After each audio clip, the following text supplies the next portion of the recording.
Hey, everybody, how's it hanging? How are y'all doing this wonderful Saturday morning?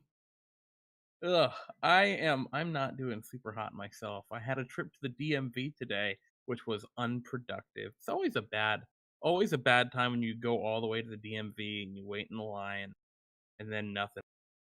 I'm glad you're doing good though. I see the Forgotten One, Reflect 10-8. I saw Blood Dude. Everyone's hanging out in the chat. How you guys all doing? Uh, I'm glad you're doing well, Defrog. I guess you survived the tornado then. Uh, Shiba, let's take out my anger on the other players. I agree. This is going to be a very fun adventure. I think. Um, I'm really excited about it. I'll be honest. I've taken a little bit more of the oh, blood. I'm sorry you haven't slept. Or I'm glad something was so captivating as to keep you awake. It's one or the other, but it's one of those two. So you either have my deep apologies for not being able to sleep because I know that feeling, it sucks, or fuck yeah, dude, one or the other.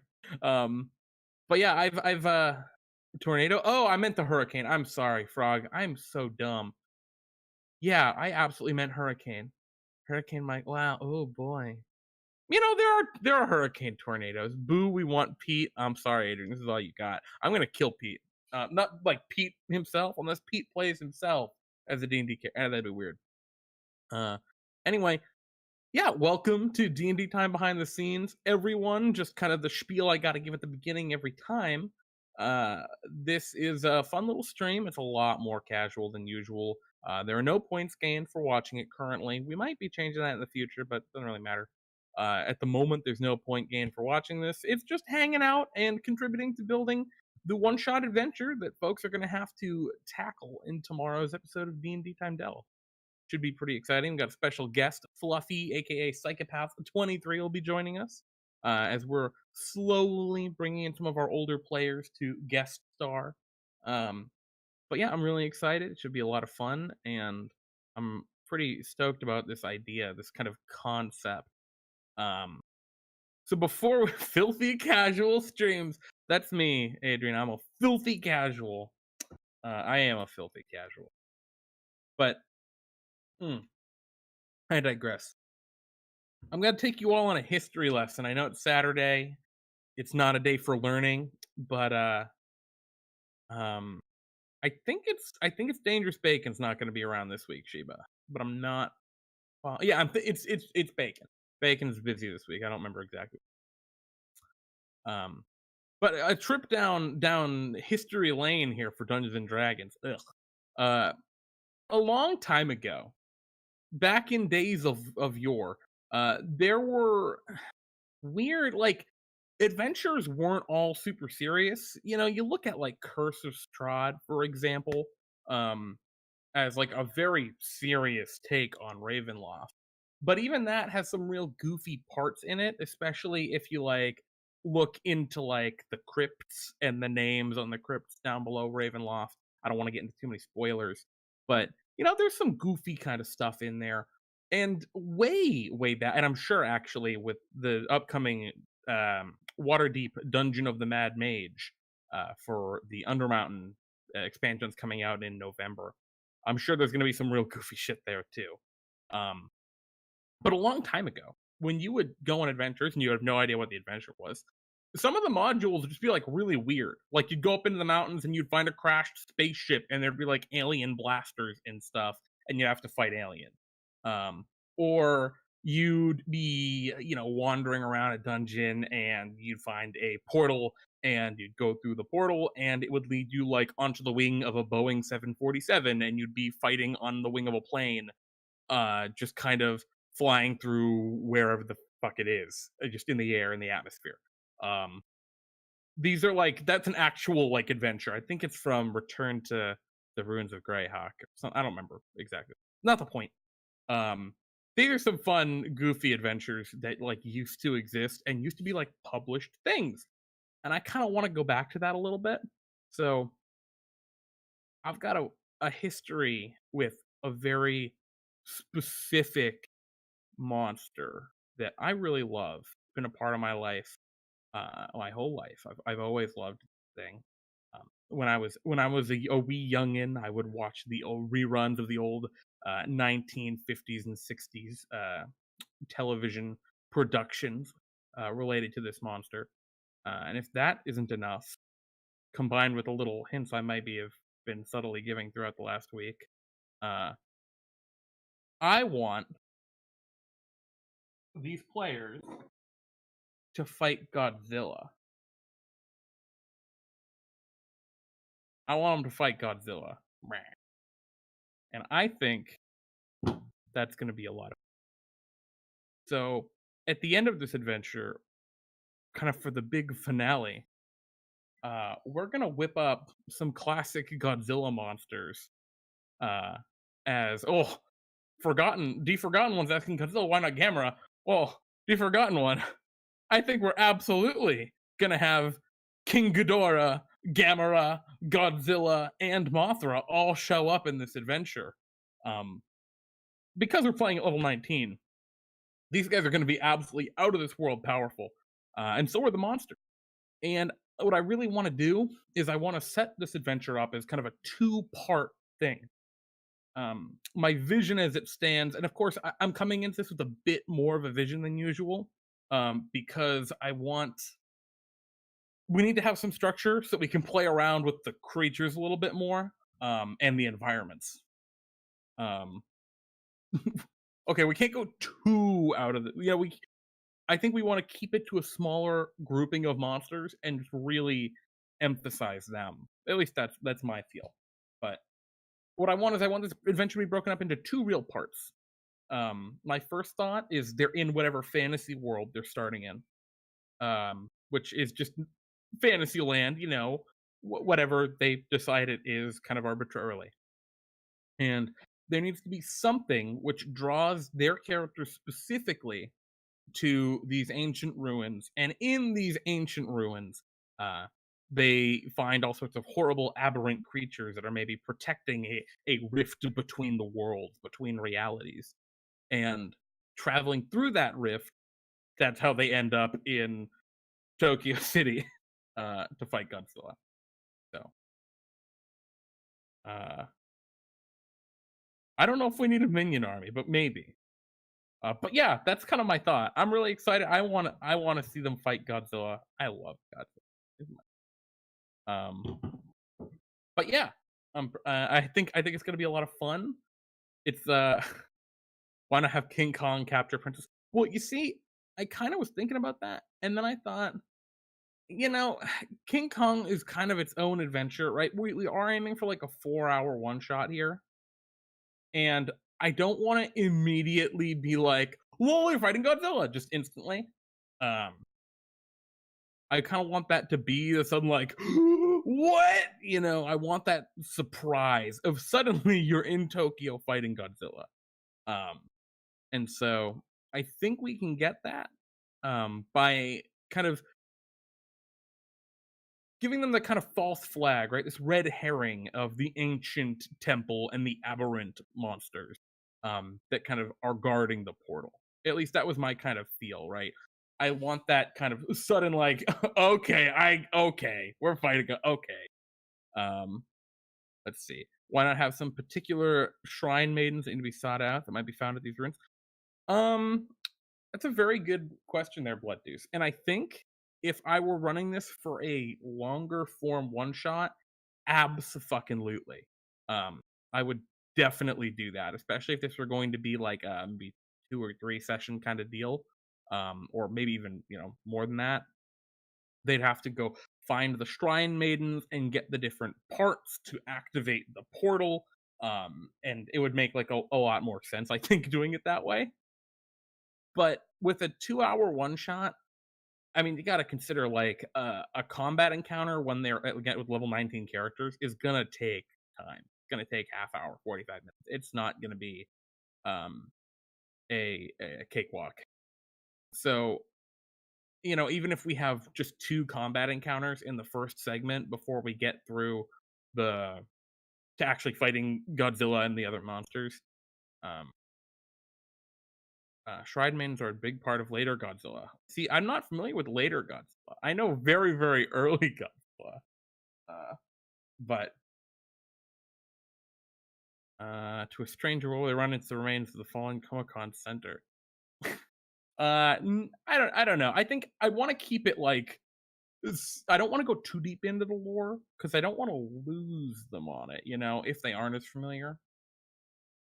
Um, but regardless, I figured what we'd do first is we'd set up some of these kind of like start off with our basic gist, right? Like what's going on, and we got to figure out what we got to answer a couple of questions.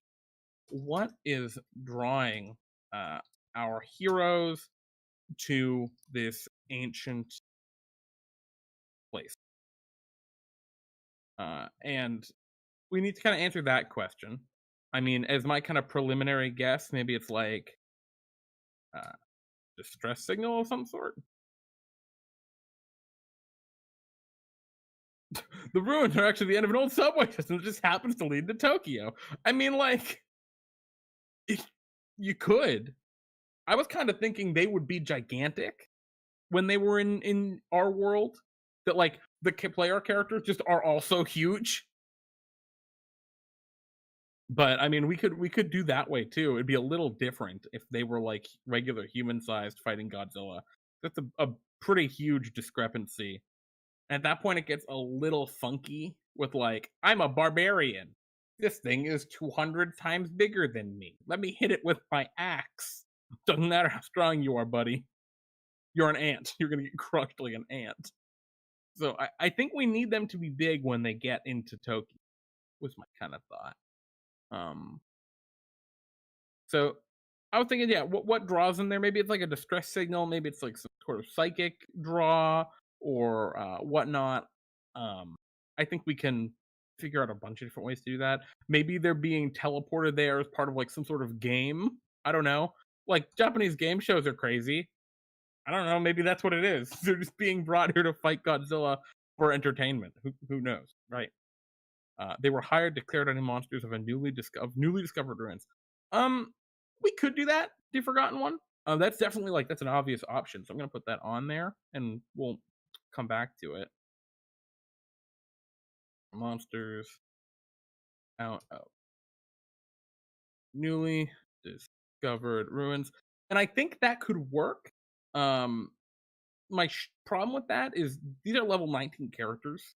These are like godlike people, right? They're mortal, but like hardly at this point. I think actually it's like a druid, you're not even mortal anymore. I think monks at that level also just don't aid something like some pretty bizarre, like very powerful stuff. Um, so to just being hired out to clear monsters, I think we need a little bit more than that. I think we'd need like a twist of some kind. We need like a specific person that has sought them out and is maybe an inside man if we're going in that direction. We think we found the hideout of Biyoshi. No, I mean it's not just getting their attention, right? It's I don't want it to just be a coincidence that it's like, oh, you just happen to run into uh this portal to Tokyo to fight Godzilla. I want that to be like an intentional thing. So whether it's like the people of Tokyo using psychic, alarms to call out to these people in other worlds, or whether it's like an inside job where someone has gone into their world to find them and lure them back.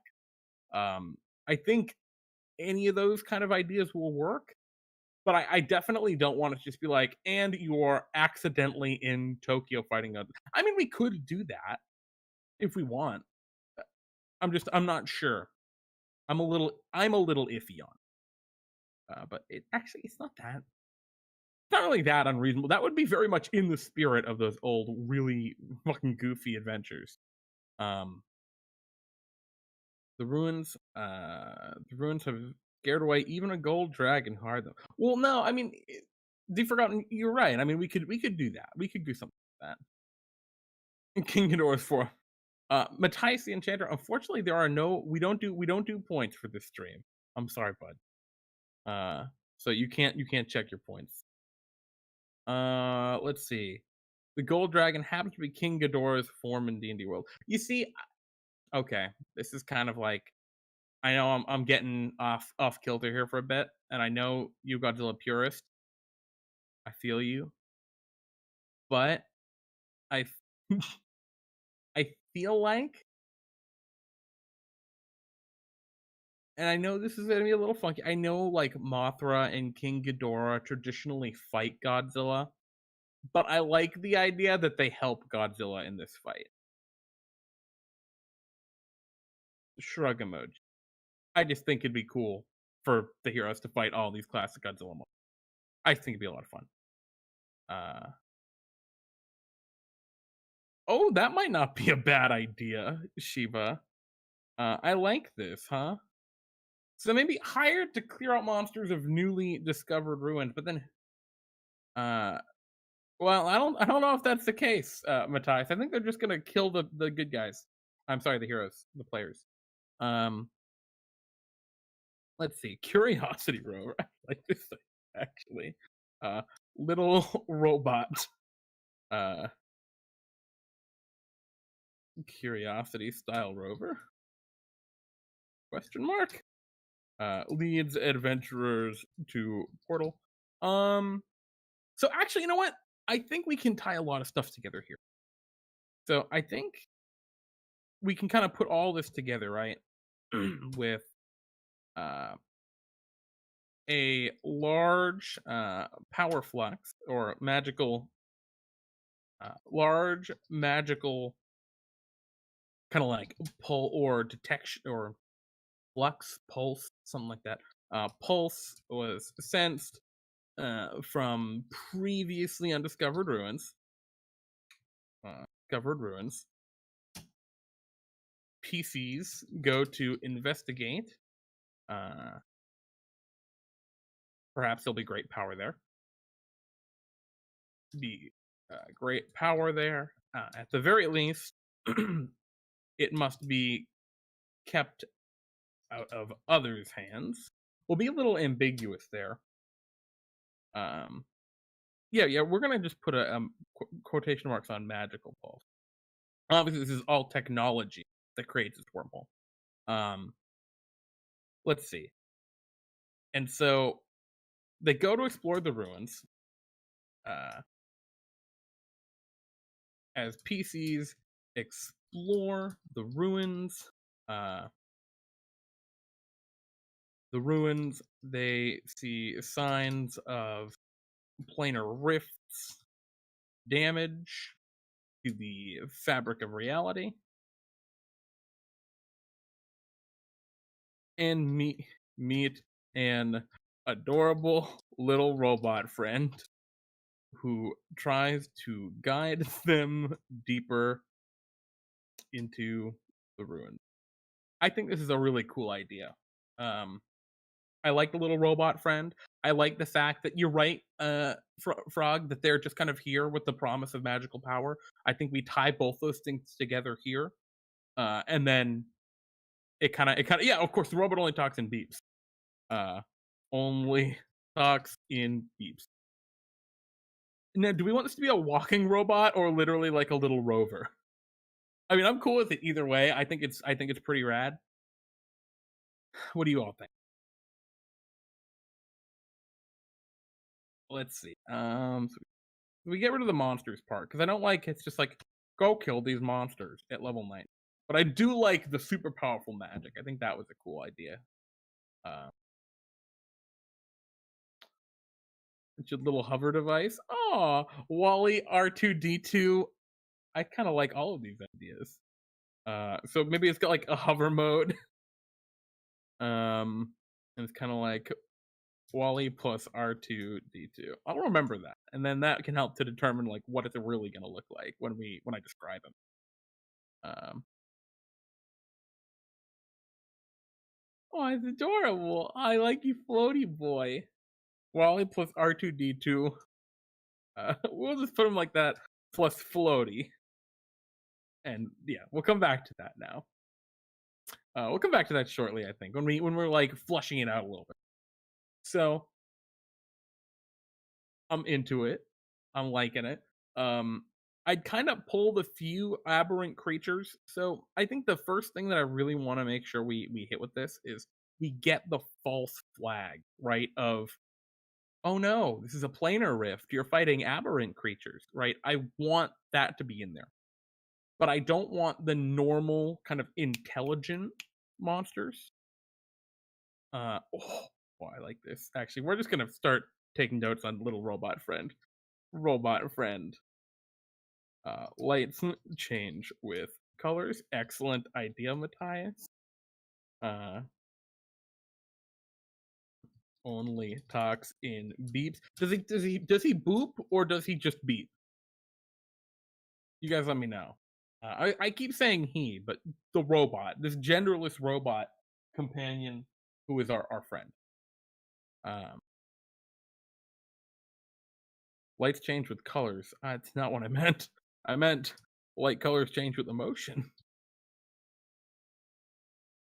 Whoop. I'm good at this. Beep beep boop beep boop boop bop.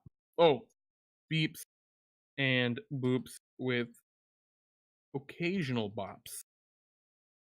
I like this. All right, so I got our little robot friend who hovers around. I'll take. We'll start adding that on here too. Uh, hovers. I think I like this hovers thing. I think the hovers makes it a little more uh obviously important, right? It's not just a random thing you find. It's not like a crawly thing, which kind of people innately think, oh, it's crawling on legs. Spiders are scary. It's evil. Because I don't want people to just murder this robot. And that would suck so bad if they're just like, ah, destroy it. Oh, dang. Boop, boop, boop, bop. Exactly, Chiba. Super high pitch. Uh, cute and high pitch sound. Okay. So one of the things that I'm personally really into, as I was saying before, I like the false flag. The like idea that no, it's planar stuff and there are aberrant creatures, and I mean it is planar, but it's more than planar, right? These, for the most part, are players that are very experienced playing D&D. They know a lot about Dungeons and Dragons, and I really want them to feel like, or to be kind of caught off guard, right? To maybe play that meta knowledge against a little bit. That's not always the right kind of thing to do, but in this manner, where they're kind of expecting something for the future, which becomes immediately apparent is wrong when they're fighting Godzilla in Tokyo, uh, I think it works all right.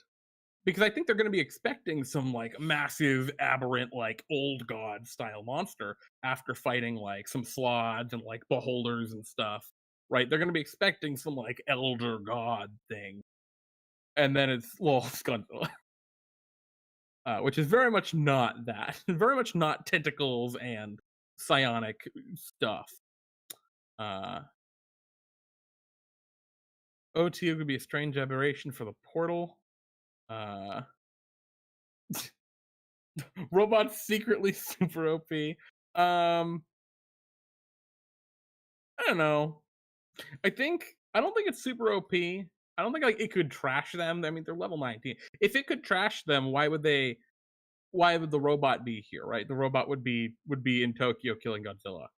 Uh, but I like the idea that the robot can stun them with a little prod.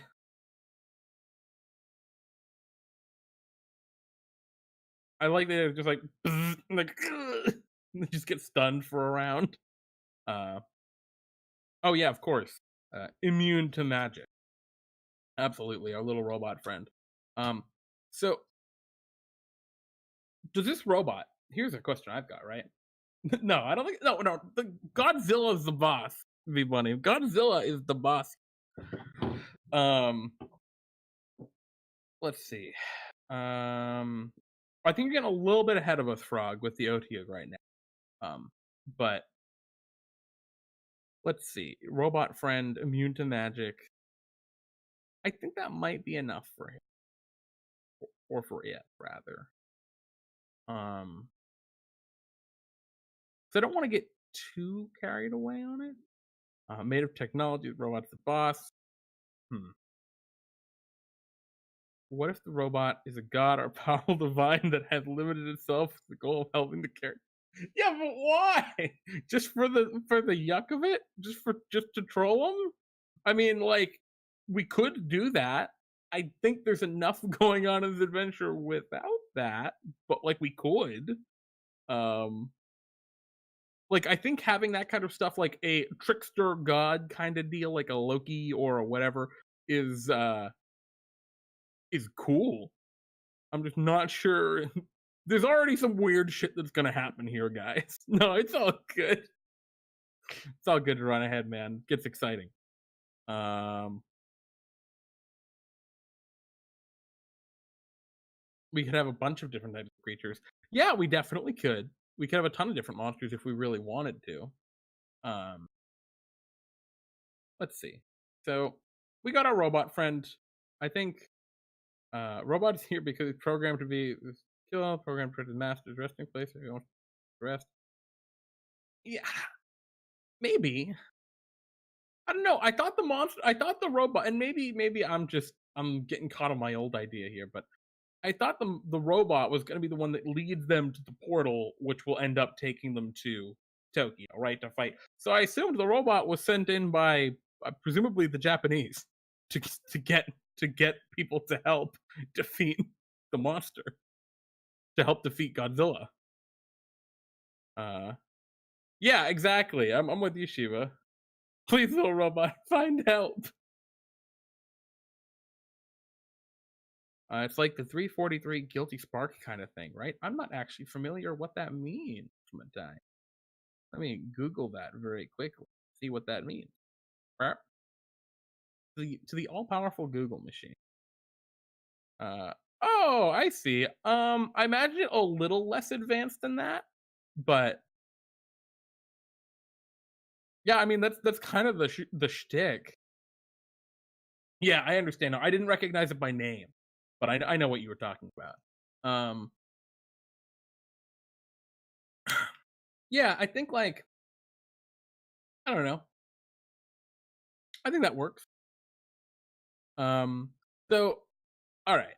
So all right. We got to start with our drink. So in D&D Time Delves, the way I like to run these one shots is 1 hour for the first encounter and like the lead in, 1 hour for the second encounter and the kind of middle, and then 2 hours or an hour to 2 hours before the big finale. And I want to kind of stay on this kind of goal for this adventure. It's a little funky, so I don't know. I was thinking um, we'd have probably two rooms that then lead into the portal, and then um, and then 2 hours for the big fight with Godzilla and Gamera and everybody.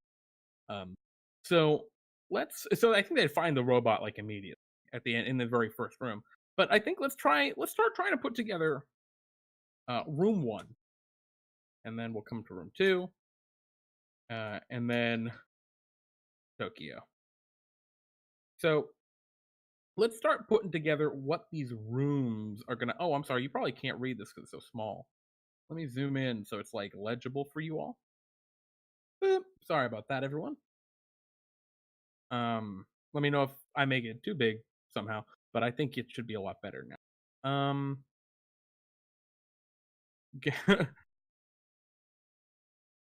I think like we could do uh, a lot of different stuff like that, Frog. But I really don't want to like I don't know. I don't want to give too much away yet, right? I want it to be when they go through the portal after that second adventure or the second room that they just have no idea what the hell is about to happen, right? I like that. I really. like the suddenness of and now you're fighting Godzilla. I really want to preserve that if we can. So I don't want to kind of show too much. I also don't want any sort of weirdness with like, there are planar rifts, I go through them. I think there's just kind of like signs of planar damage. Um, just have the illithids fighting like devils. You know, I was thinking illithids, and then I came to realization like, do we really want illithids? Um, because like we could, but I don't know. Illithids are really smart, and I don't want the players like we could use them. They're totally reasonable. They could be investigating the portal. That's a very reasonable thing for them to do. Um, but I don't want like the weird reality where like they capture one of the mind flayers and try to interrogate it. It's just like, oh boy, because I wasn't like I wouldn't be ready for that. Something more. I mean, I'll be real. I was thinking Beholder as kind of the first crazy aberrant that could exist then. Uh, oh, I see. Have the illithids fighting with devils. I said like devils. I guess that makes a lot more sense, huh? Uh, yeah, I mean, we could totally do a ton of different stuff. All right, so let's talk about room one.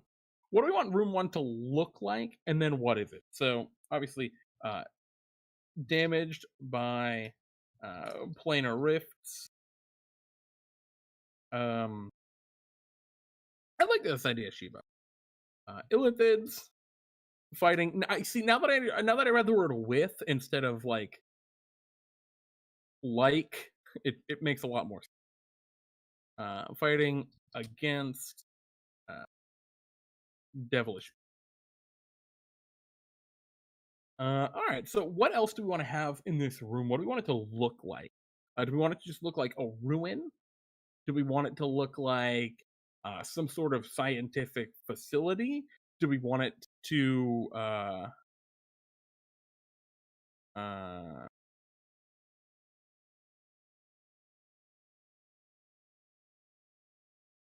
don't know why AutoMod flagged what you just said, Frog, but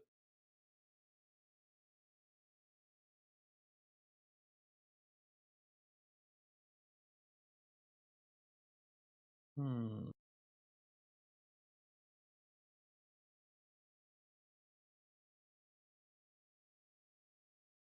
Okay, I see. Empty room with the possibility of the remains of a camp. Oh, I kind of like the idea, Bunny. Uh, okay, and then maybe something else happens because I like the idea almost of so maybe that's like a room zero. Or maybe then like portals open and these other creatures appear. Um, uh, large empty chamber, akin to drawings of water monsters and things. Well, I kind of like that idea. Something that I don't think they're gonna get, but maybe it like in a very primitive sense forebodes the whole Godzilla deal. I actually like that a lot, V Bunny. I think that's subtle enough, and especially having like the primitive writing and stuff that no one's gonna think they're getting transported to modern day Tokyo to fight Godzilla, right? It's gonna be enough of a kind of distraction there. It's a large empty chamber akin to um, what is it, like a burial chamber? A burial chamber. Uh, maybe they were still like a large ancient stone sarcophagus. Uh, and with so large ancient sarcophagus, stone brick walls, cell phone. Cat might have strange devices. That might be interesting.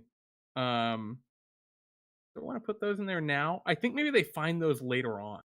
I think they run into the robot now, and then as they follow the robot later into the dungeon, right, they're gonna find remnants of like a. So actually, maybe we'll put that in room two. Um, So remnants camp. So actually, let me just go back to, 'cause I don't want to miss this stuff. Everybody was saying drawings of uh, monsters, waves on walls,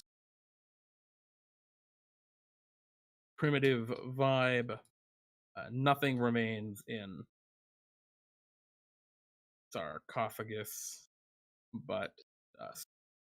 I know I spelled sarcophagus wrong. That's we got spell correct. Um,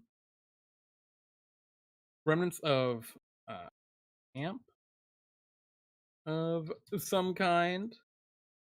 Describe modern day boxes, um, ballpoint pens, notes, and a destroyed cell phone. I like this idea. I think that's funny.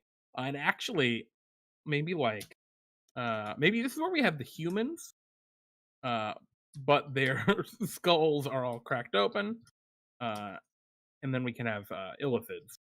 So that's where we can put the mind flayers, and that's where they fight the devils. Um, and yeah, and in this room, as enter illithids are battling devils. Yeah, right. And they're all wizards. Camp is full of wizards wearing white robes.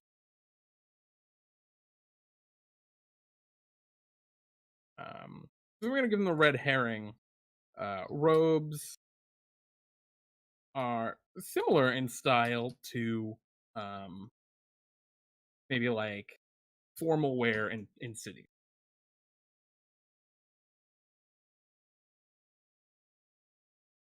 in Fantasyland capital. So I like the idea of like giving a kind of example of like, oh, the lab coats, they kind of look like formal robes from like that maybe the characters would recognize to kind of further throw them off a little. Um,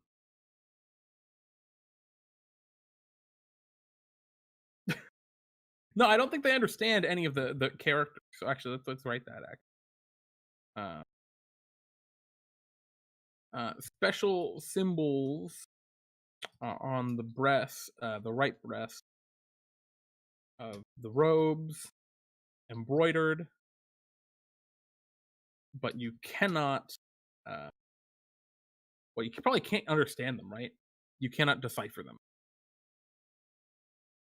Uh, and I think even magic doesn't work. So like a comprehend languages would not tell them uh, what those symbols mean.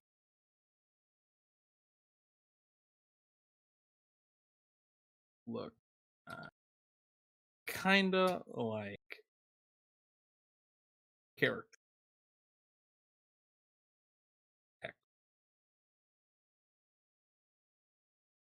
Yeah, well, that's what I'm really excited for. When they finally end up in Tokyo, they hear the cheering of the people as the adventurers have finally showed up to defeat Godzilla. It's like, all right, does anyone here speak Japanese? Does anyone have Japanese in their character? And everyone would be like, what? uh, hmm. We could put a gun in there. I'm not sure I want to necessarily. I think I think we can give enough of a vibe without giving too much away. Um, by just having the scientist, right? I think it's possible if I describe it right, they might not even pick up that it's scientists in a lab coat. I doubt it, especially since we have a fucking robot. But maybe, I don't know. You gotta give them. I don't want to like throw so much at them that it's 100% obvious they're gonna get it, because I do still want it to be a little funky. Of course, I'm going to yell Godzilla at the end. Uh, that's incredibly offensive, but I'm probably gonna do it just because I can't help it, and I'm a dummy at that. Let's see. No, common is Japanese. Oh, Jesus Christ, Matt. So they all happen to speak Japanese perfectly. So this is what happened. What really happened here, guys, is Japan sent people through to create this world, and that's where this entire fantasy world came into existence from Japan. And they made this world just to breed these heroes to defeat Godzilla. Oh Christ! All right, so I think we have a cool room 2 here. Now we still have a room 1 that's a little funky. Um, and we actually need to figure out what room 2 looks like besides the ruined camp. I think we can come up with some cool environmental deals here. Um, and we also need room 0. Uh, yeah, right. I like V-Money, I love this idea. Hidden passage behind sarcophagus. Uh, hmm. How does the robot get in the first room then if there's a hidden passage? Uh,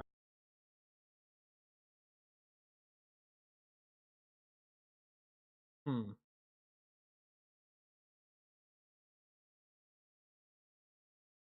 Maybe the robot is just on the opposite side of the hidden passage. Oh, I love this idea. Okay. Oh, I love this. Uh, little clanking, clanking sound from other side of wall. Um, no apparent exit to room.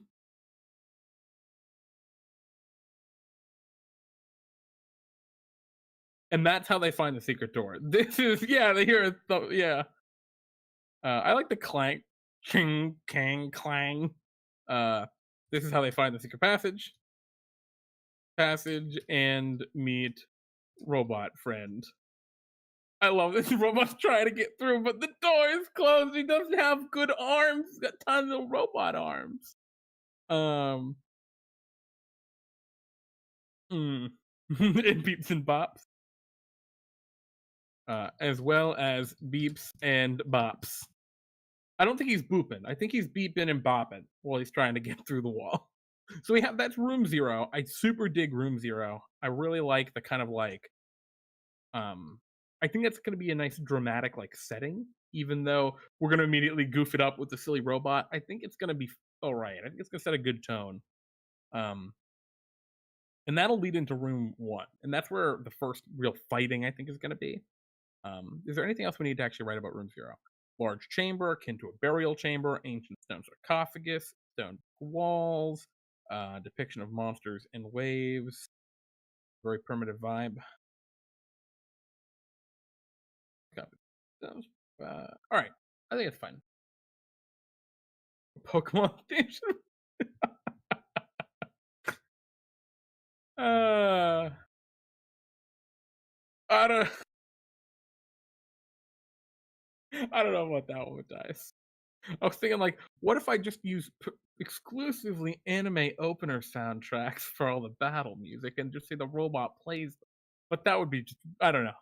I think I'm going too far into copyright infringement town for that. And I know I'm going too far into copyright infringement town for Pokemon theme. Can't do that, or Nintendo will murder me. I'm sorry, the Pokemon company will murder me. I'm sorry, I meant K-pop. You're right. There we go.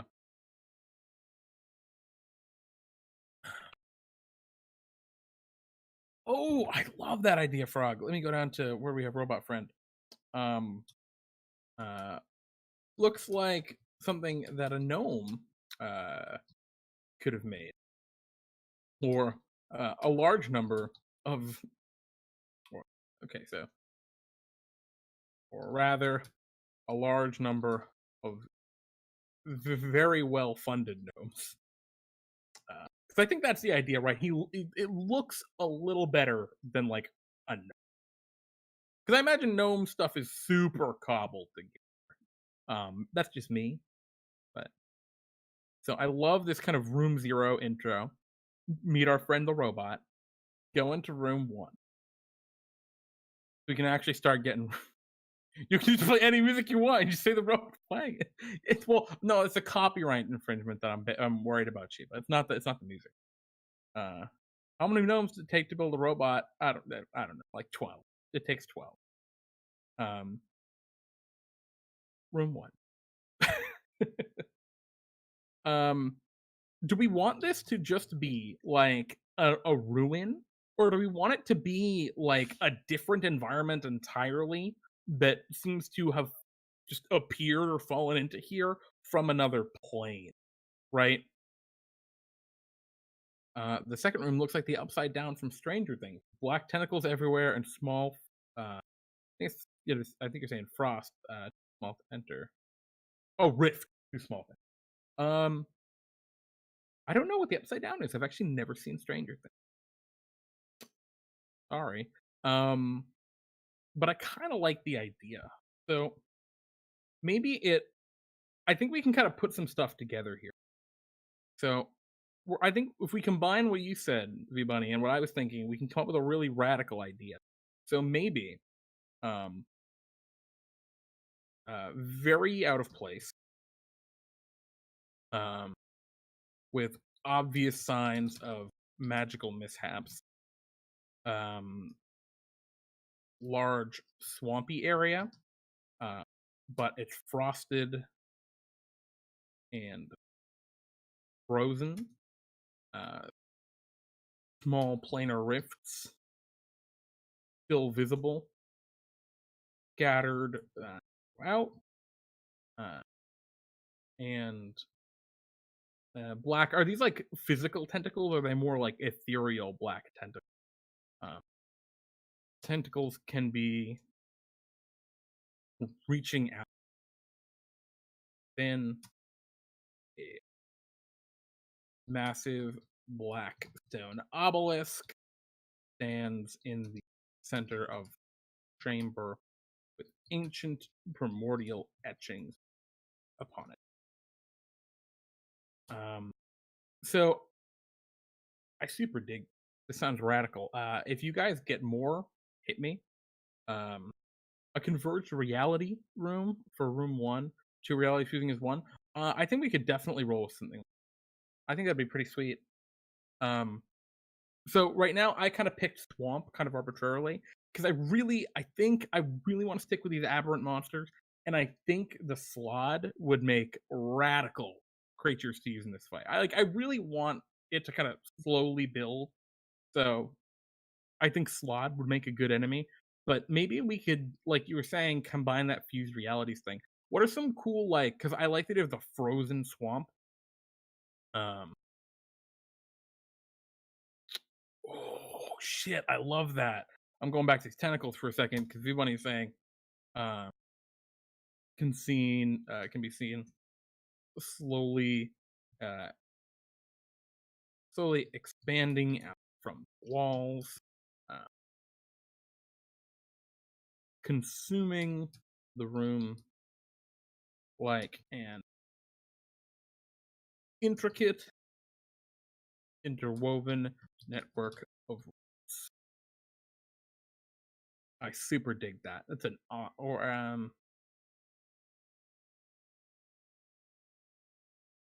oop, slowly consuming the room. Excellent. I love that idea. The walls are just kind of like growing tentacles. Um, and maybe you can see the planar rifts beyond. I'm gonna write planar rifts, uh, minuscule planar rift visible.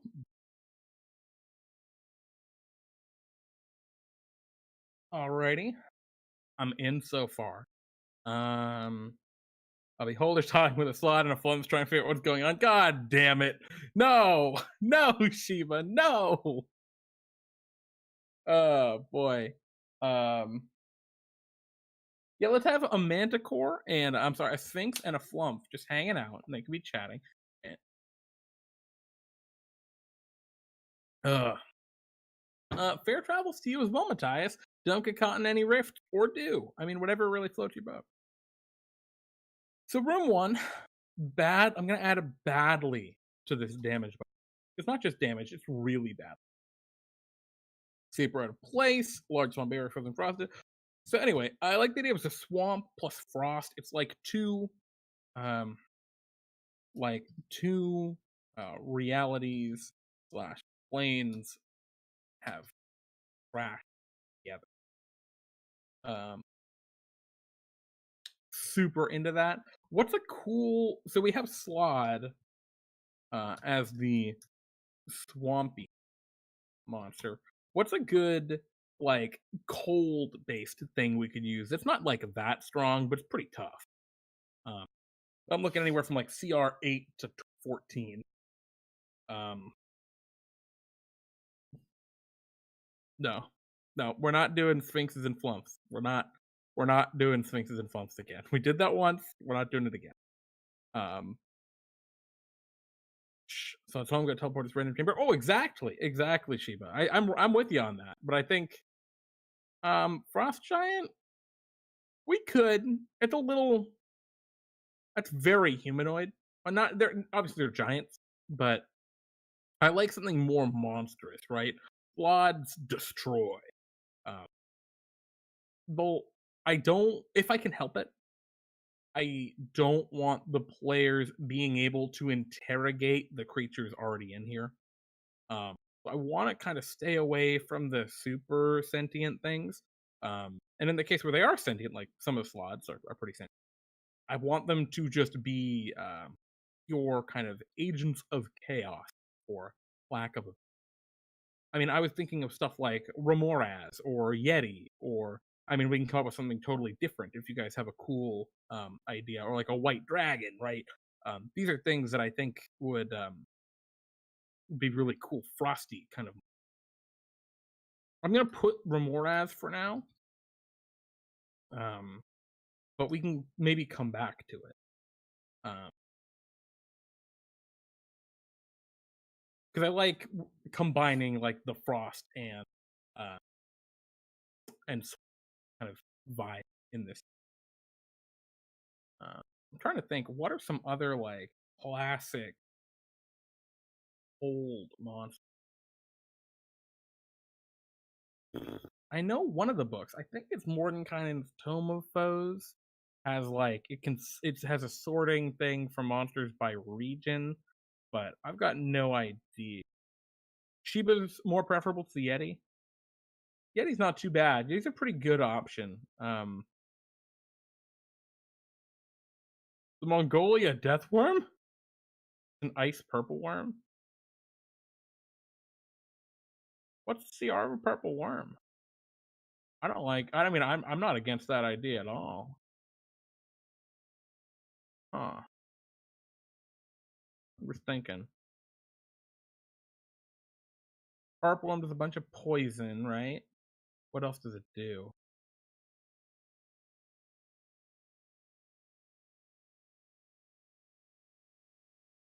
CR 15. That's a little on the high side, but I think that's all right. What does it do? It bites people, it eats people, and it stings them, right? There's some pretty straightforward. Yeah, you know what? I think that's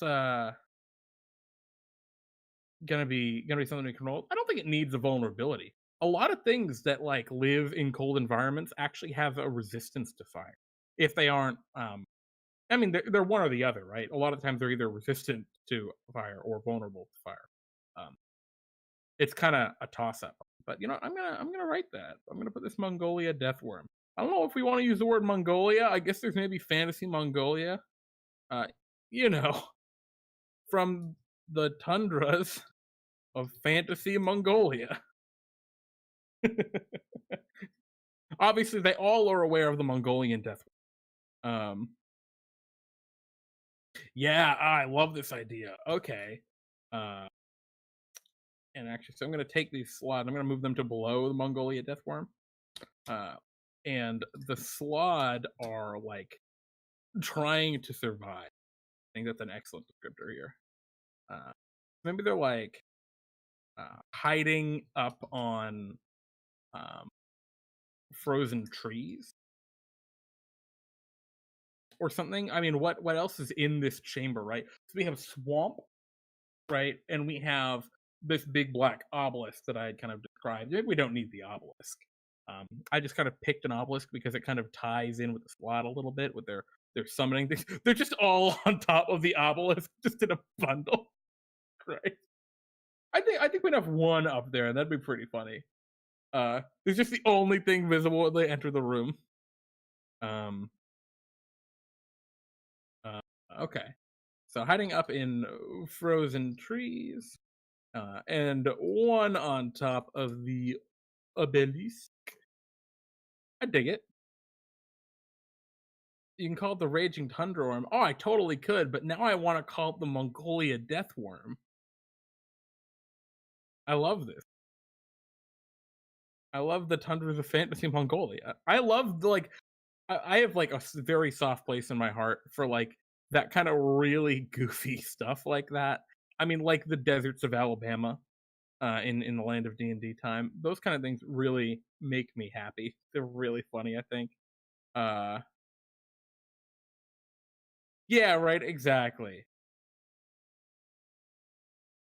Is poorly hidden, and maybe we'll give him like an DC 15 insight check.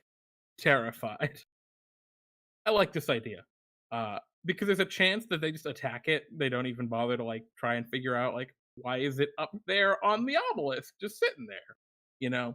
Um, it also means that like I mean, it's hard to read a slod, right? This is a horrifying aberration.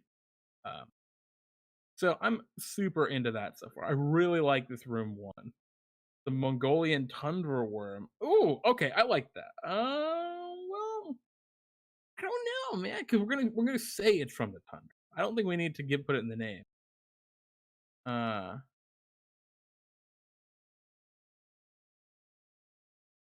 what your frog face is scared of?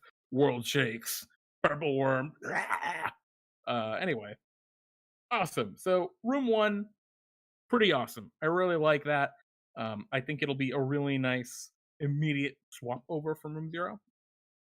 And I think it should be easy enough that it's not that big a deal. Especially if like it starts to go pretty long.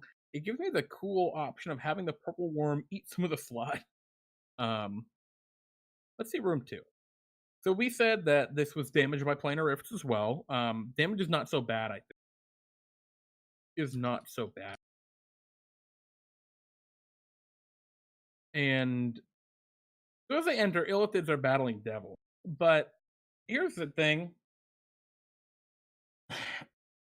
Right, we could say that's kind of like in action. And I think that worked in a lot of cases. But there's a big but here.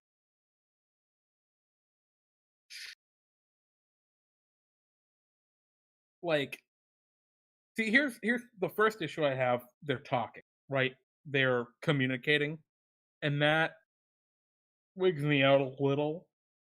Like I said, I do not want the players to be able to interrogate the monsters if we can help it. So maybe instead of devils, if we say like demons, right? Because I don't think the odds of a player trying to interrogate mind flayers is like zero.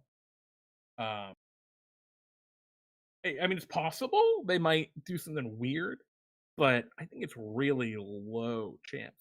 Um, and I mean, I think demons are just a little more chaotic, and I think that kind of works a little well. Works pretty well. Um, so yeah, maybe we have the illithid battling demons. Uh, signs of recently stable portals. And I imagine this is like a very classic kind of classic style like ruin, right? This is like an actual like it's from a building of some kind. Um and actually what if we say classical ruin? Refer to some bygone era in Fantasyland history. Uh, ooh, I'm gonna go back to room zero because it's a really cool idea. Um, Small fractures in the walls. I'll say micro fractures, right? These are like tiny, tiny things in the walls exude conjuration, uh, indicative of planar um, planar damage. I like that idea. Kind of the little bit of foreboding in there that they'd have to like look around to try and find. I dig that, everybody. I dig that a lot.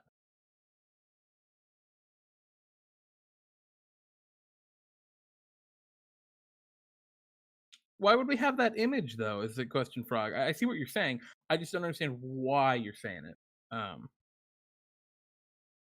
Just elaborate. I'll give it a read. I'm not sure why we'd put a picture of, um, like an elder lich with a succubus and a vampire and ice devil and stuff. Um, I'm just not quite make connect. I'm not putting the dots together. Um,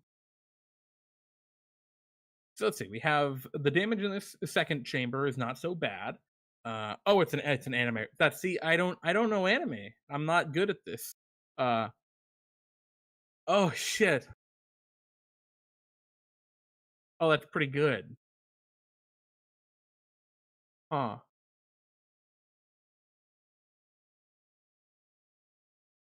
That's pretty funny. That's actually pretty good. Frog, I like that a lot. Huh. Maybe we'll a strange glowing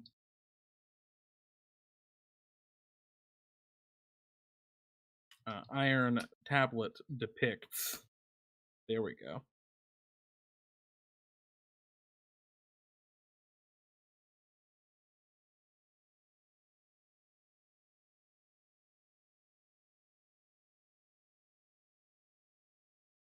Overlord. I like that.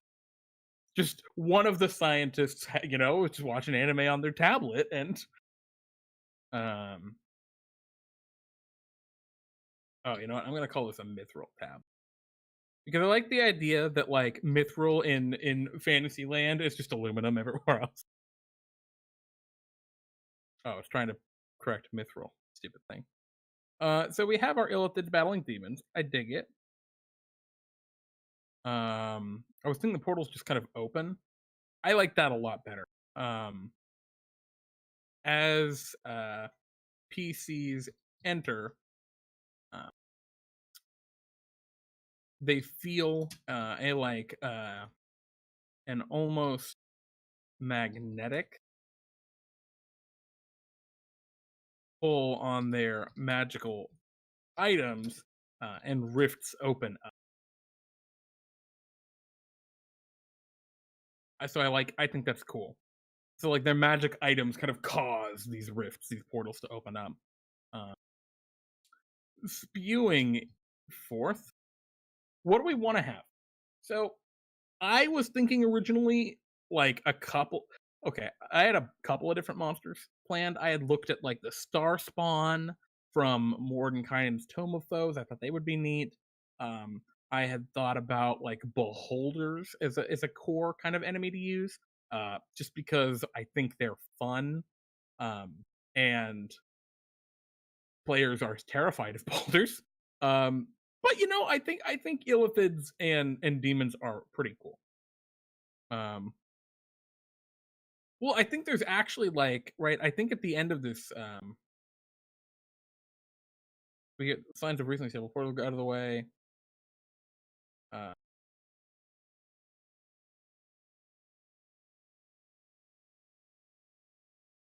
they see a few illithids by a ruined camp. So I think the idea that like there were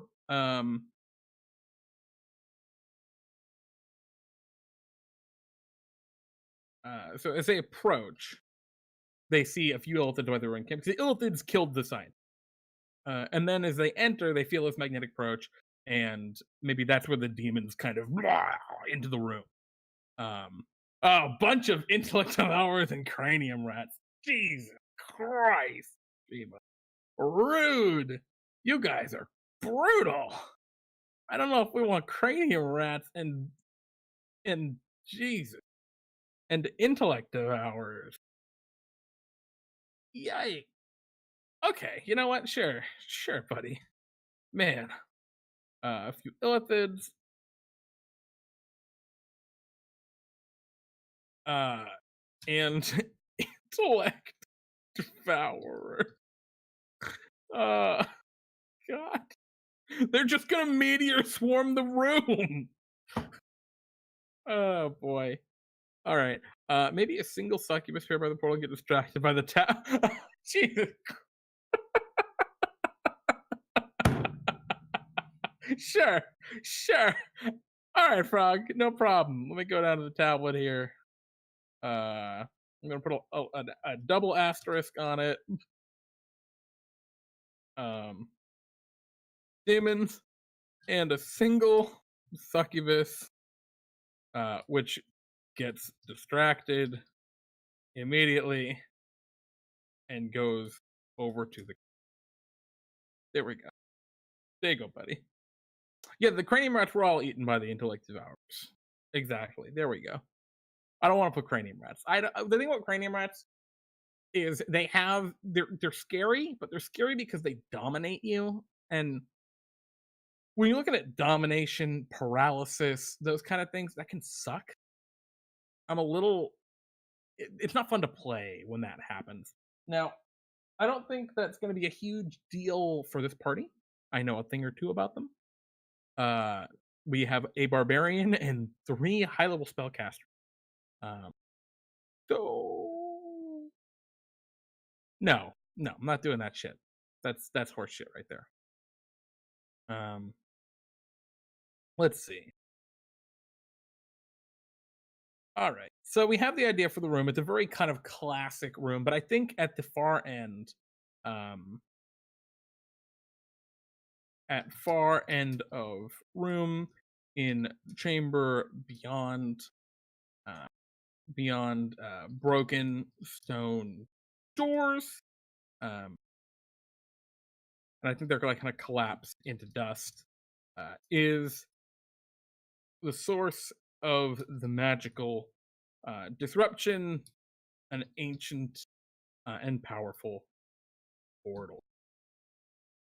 And maybe the portal is like etched with depictions of uh, the same monsters shown in monstrous creatures shown in chamber 0 or in room 0. So I'd like to say that we're kind of tying back to that first room. Maybe it'd be cool. Don't have the portal open like a huge arc robot. Oh fuck yeah, radical. Um, an ancient portal arc. Portal not online. And then the note, little robot friend pokes the portal.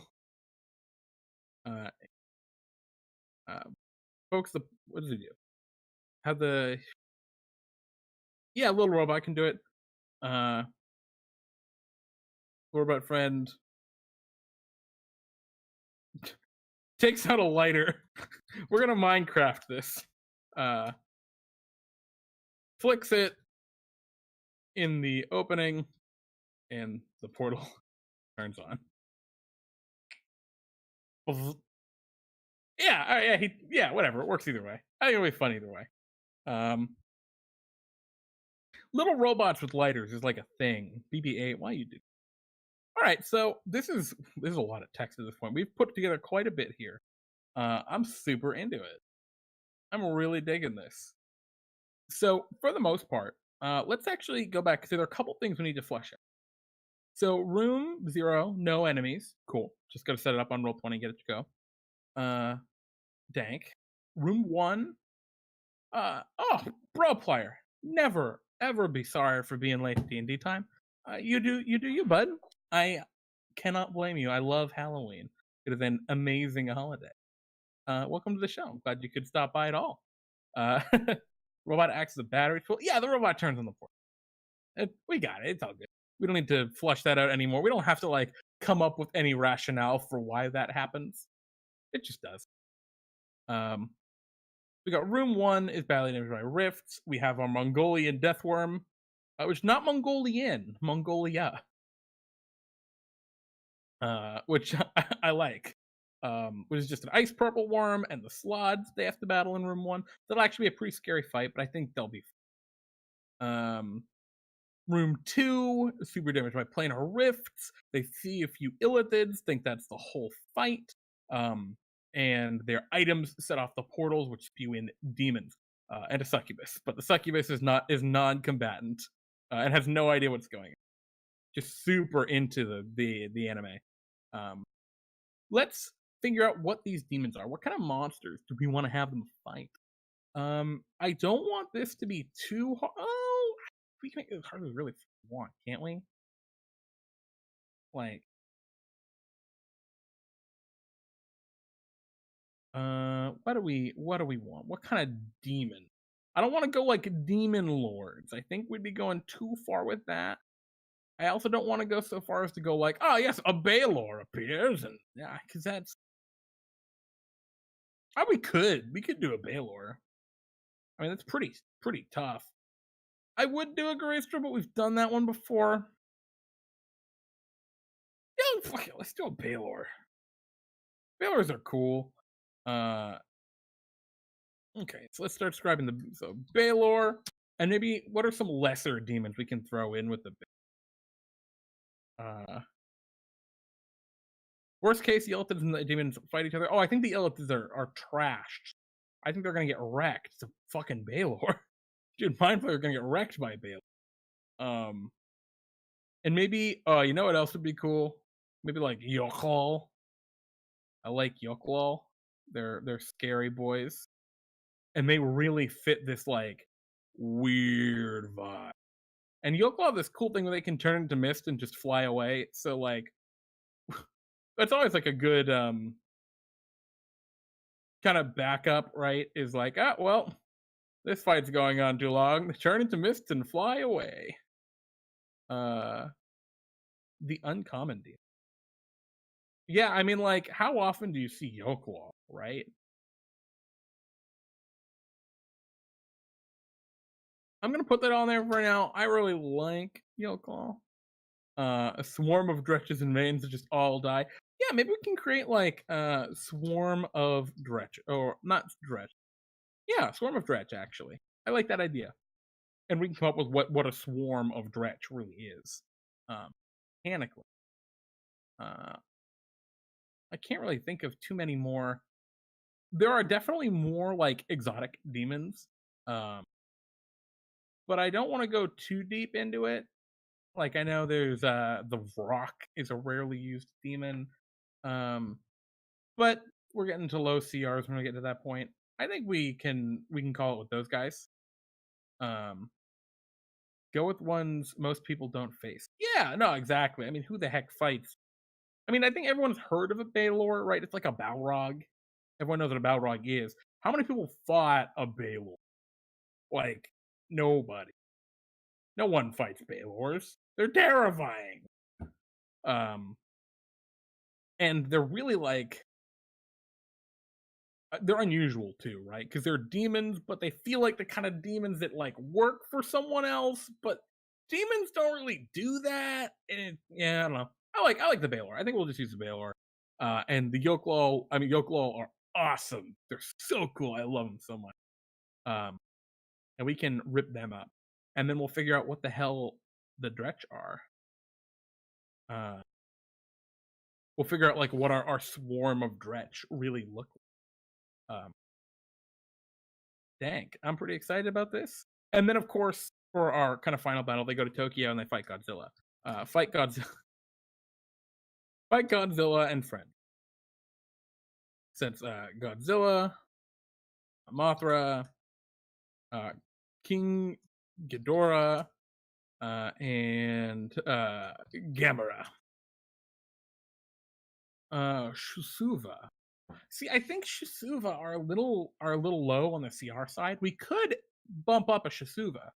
Um, what's the challenge rating on Shisuva? How hard would that be to like to amp up to like strong level? Does anyone know off the top of their head? Well, let's put them on there anyway. I'm with you on that. Let's get rid of the Yoke Wall, and we'll go with Shisuva. I think Shisuva would be cool too, because I think those are like the it's CR8. Damn. All right, yeah, those will be fine. Yeah, they'll be totally fine. Actually, even just a CR8 probably. Because then we can do the Baylor with maybe like 2 Shusuva with them. I really want to use the Baylor. I'm just really feeling the Baylor personally. Maybe the Develop. No, I think Baylor. I think Baylor, Shisuva, and the Swarm of Dredge. No Cthulhu this time around, Blow Player. Where our big boss in this adventure is Godzilla. They're fighting Go Godzilla. I'm very excited. I love it. But anywho, where are we at?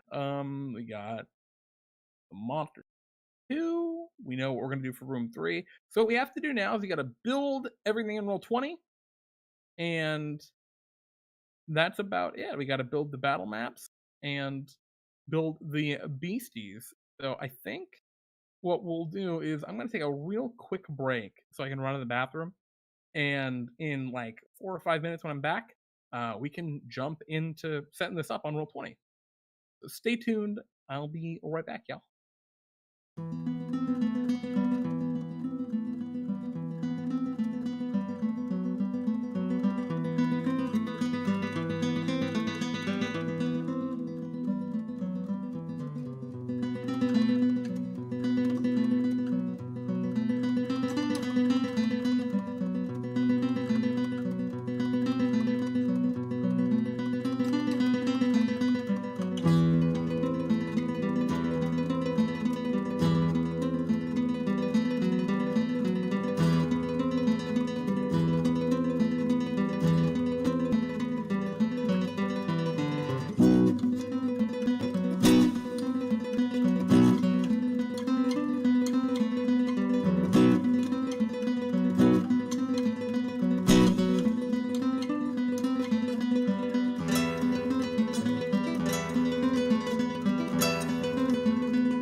Oh, hi. I'm sorry I didn't see you there. Everyone. Welcome back.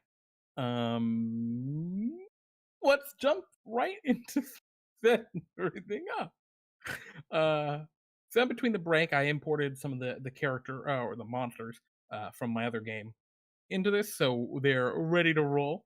But first, we need to actually build everything and set it up in Roll20. So I will now go kind of through that kind of spiel, and let's get everything set up. So our very first thing, we have our kind of intro here. Actually, you know what? Our very first thing, we need to come up with a kind of intro, kind of adventure hook. When you're creating, especially a one-shot adventure, um, and you should kind of, to a small extent, think of every adventure you come up with in a campaign, every little side quest, as having, can you say the adventure hook in less than a paragraph, right? In two or three sentences, can you explain why the heroes are in this on this adventure? Um, and if you can't do it, that's when you got to stop and take a minute and think like, all right, I need to rethink this adventure a little bit because it's too complicated. Also, hello diadems, how are you? I I'm pretty excited. This is a much better day than it started out, man. Anyway, I don't want to get too off track. Fuck the DMV. That's all I. But so we got to come up with our adventure hook here. Why are our heroes doing the things they're doing? So, uh, let's see. Shiba saying, these people are so powerful they probably don't take orders at this point. They probably just feel a huge presence and are attracted to it themselves. I think that's correct. I think you're right. Yeah, because these people are level. These are level 19 characters. So, following a super magical, a worldwide uh, pulse of planar energy. Our heroes find themselves uh, in search of the pulse's source. They travel far to the east uh, and venture into a newly exposed ancient, uh, not temple, ancient structure, radiated with magical energy uh, and destabilized by planar rifts. Can our heroes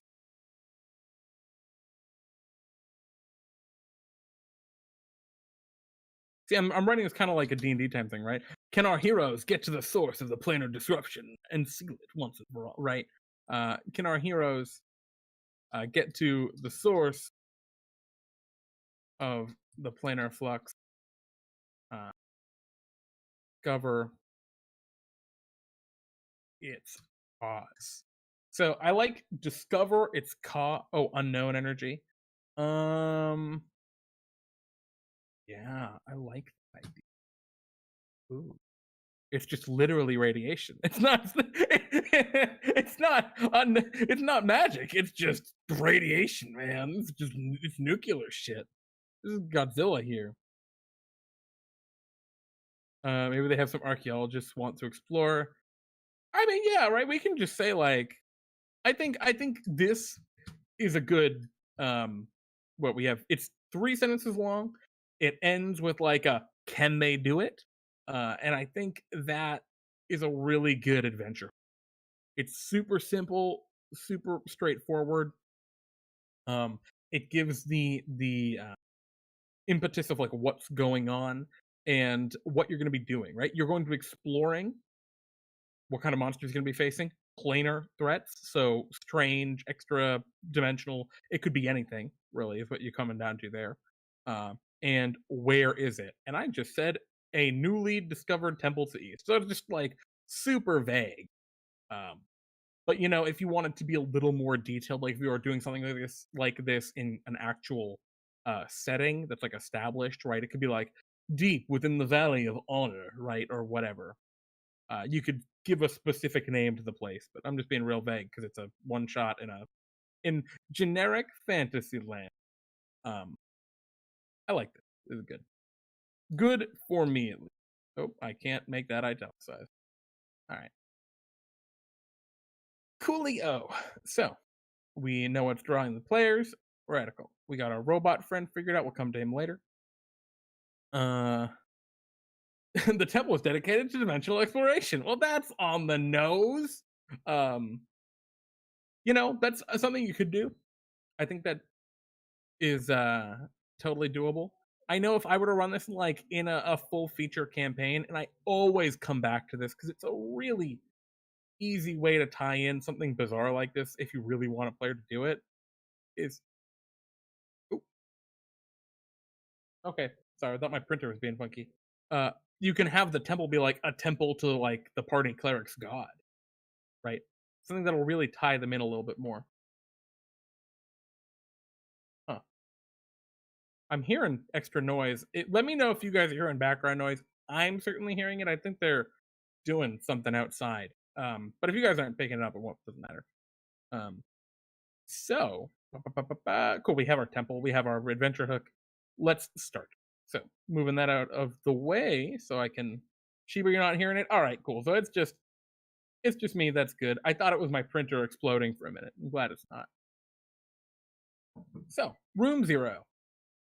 I have here on Roll20 a very, very large blank canvas. Just a very big blank page. I'm going to zoom in and scroll up to the top left corner. I like to start in the top left corner, go left to right, and then down. Makes sense to me.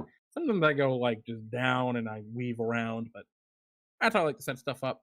I always like to have at least like 2 or 3 squares away from the actual edge of the map boundary, just because Roll20 can be really finicky with borders sometimes. Um, and let's start building the place. So our room 1, we're gonna back up. Large empty chamber, akin to a burial chamber. Ancient stone sarcophagus, stone brick walls. So we're looking at just a very classic kind of ruin deal here. So I've got all of my tiles here. These come from the 4th edition Dungeon Delve book. It is a really simple 30 one-shot adventures. It's actually really cool.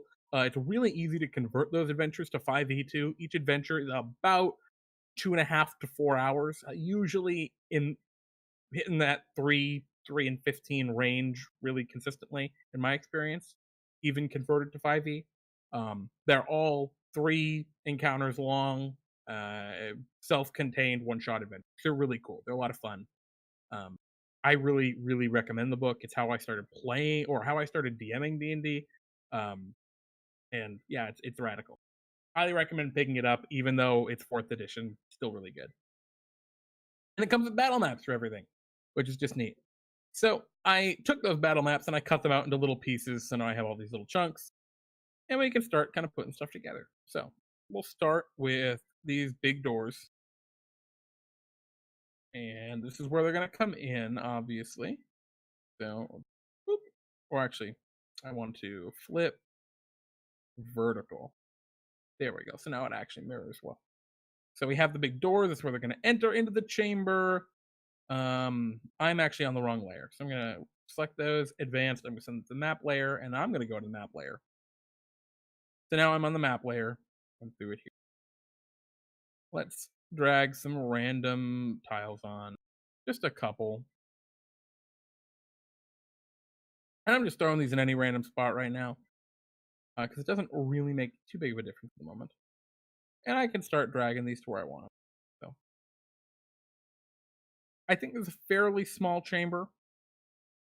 I like the idea that it's just like I'm using a whole bunch of different tiles just to give it a little more randomness. Um,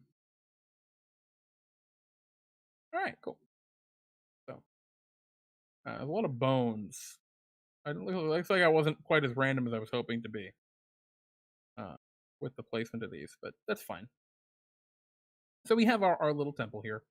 Let me scroll back up because we want a sarcophagus. There aren't a ton of those here, but this guy will work. Actually, I'll just delete that tile. We're not going to use it. Um, nice. So we have a really simple kind of vibe going on. Let's put some other stuff in this chamber just to make it like feel a little more. Um, I don't know, maybe just a little nicer. I guess. What other junk do we got? I don't really want crates or anything. Uh, Actually, let's get rid of that metal door, and I'm going to use double open door because I think that is going to do what I want better because it is they come in here. Boop. Uh, and I guess I don't really have a lot of nice decorations for places like this. Oh, here we go. Some rubble. It's partially collapsed and damaged. There we go. That's what I want. Take some more rubble, stick it in the corner. For these old tiles, the little white triangles represent difficult. So cool. We have our first chamber. Super simple. Super. Oh, I accidentally opened my whole library. Super straightforward. Oh, maybe a couple of these little stone angels. We can kind of stick them in the corners just to. There we go. So we have our first room, and this is chamber 0. So there's nothing actually in here. There are no enemies, no nothing. We can start setting up how we want the next chambers. Oh wow, these are neat. They have cool inscriptions on them. Get rid of these other. Nope, I deleted the angel. Control Z is your best friend here to undo things. I'm going to use these tiles instead. Oh, and here they see the angels going behind the tile, so I'm going to right click on it and hit move to front. And then I can just drag it on top. And I'm going to have to do that down here too. Move it to front, and boom. So we have a little bit better decoration now. These kind of rune inscribed ones are a little better, I think. A little nicer for an ancient temple. Spoopy inscriptions, my thoughts exactly, Shiba. That was what I was going for. Spoopy in the highest order. And actually, let's take one of these ruined tiles as well and stick it just kind of stick it in the middle. There we go. It's even off kilter, so it looks a little better. Ooh, it's interesting you mentioned what we're doing for next delve. It will be a Halloween themed delve, but it's going to be a little special. We'll get around to it. That's all I'm going to say for now. We'll talk more about that after delves on Sunday. So let's start putting together the next area. So they smash that open, they get into here, and they look around and they find the sarcophagus, the nice descriptions we came up with, and they're in this. There are no enemies, but there is a secret chamber, a secret door kind of behind the sarcophagus. So let's start drawing. Oops, what am I doing? Not drawing. Let's drag some more tiles on and we'll make this chamber. And we'll drag it along and move it to whatever direction we want it to go. And in this case, I'm going to have it go down and around. This is a really awful secret passage, but we're going to describe it as sloping downward, maybe deeper into the earth. Maybe it actually kind of goes like below where this other chamber was. And the reason I'm doing this is purely a selfish reason, and that is I don't want to have to move my spectator robot Discord thing. So when I run the stream, it'll all be in the same place. I can just kind of scroll down. So that kind of ties around to here. And from here, what do we want to do? I think I want to go and make just a solid black thing here. And I want this to be smaller. So, oh, actually screwed that up. Draw shape. So what I'm doing for this shape is making the outline blank and the inside black, and I'm holding shift. And as I kind of drag with shift, I'm just, boop, blacking over these areas. So now when everything's all set up, and we turn on the dynamic lighting, it'll be all good, be nice and easy. And I use shift, I hold shift when I use the draw tool here so that it clips to the little boxes. If I didn't hold shift, like I'm going to stop holding it now, you can see how I can draw like weird shapes and know, quarter boxes or like strange oblong things. We don't want to do that. Not yet. Radical. So we have that chamber. Now we have to describe chamber two. Let me crack that open. Or really, it's room one. Because the first one's room zero. No real encounter there. Badly damaged by planar rift. Very out of place. Obviously, the magical mishap. Large swampy area. Alrighty. This is going to be really hard to draw. That's fine though. We'll make it work. So we have our frozen swamp. I know that I don't really have tiles for that. So I'm gonna have to come up with a way to make that work. And I think the thing that I'm thinking is I'm just gonna go to here, the little search bar, and I'm just gonna search for swamp. And alrighty. I get rid of the premium assets and I just go here to from the web. And I'm seeing a bunch of stuff as I'm just kind of scrolling through. I look, all right, what's this? Weird looking. I don't think I want that. I'm just like looking to see if anything here kind of reaches out to me and seems like something cool. I mean, hell, this is something we can do right here. This looks like it's usable. But like double click on it and I'd hit tint color because we want it to be a frozen swamp. So I'm gonna see what happens if I make it like blue. Ugh, looks awful. Tint color does not often work super well. But wanted to give it a shot. See if maybe, God forbid, some of these looked all right. Yeah, they don't. All right. Try this swamp. How do you look, swamp? Yeah, all right. This one's more along what we were looking for. So, this is looking pretty good. We're just gonna stretch it out, make it bigger. So we have a big, our big swamp area. And as I said before, what I'm gonna do is I'm gonna keep everything a good 3 or 4 away from the wall, just because it's better that way. Oh, and now do I want to double click on that and see if any of the tints look good here? I probably don't even want to waste time on it, but we'll see. No, that looks awful. One more, we'll try it. We'll try that one. No, they look bad. Yeah, I want it to look like icy and frozen, exactly frost. But the tint color, it's very iffy. Certain things it just doesn't work on.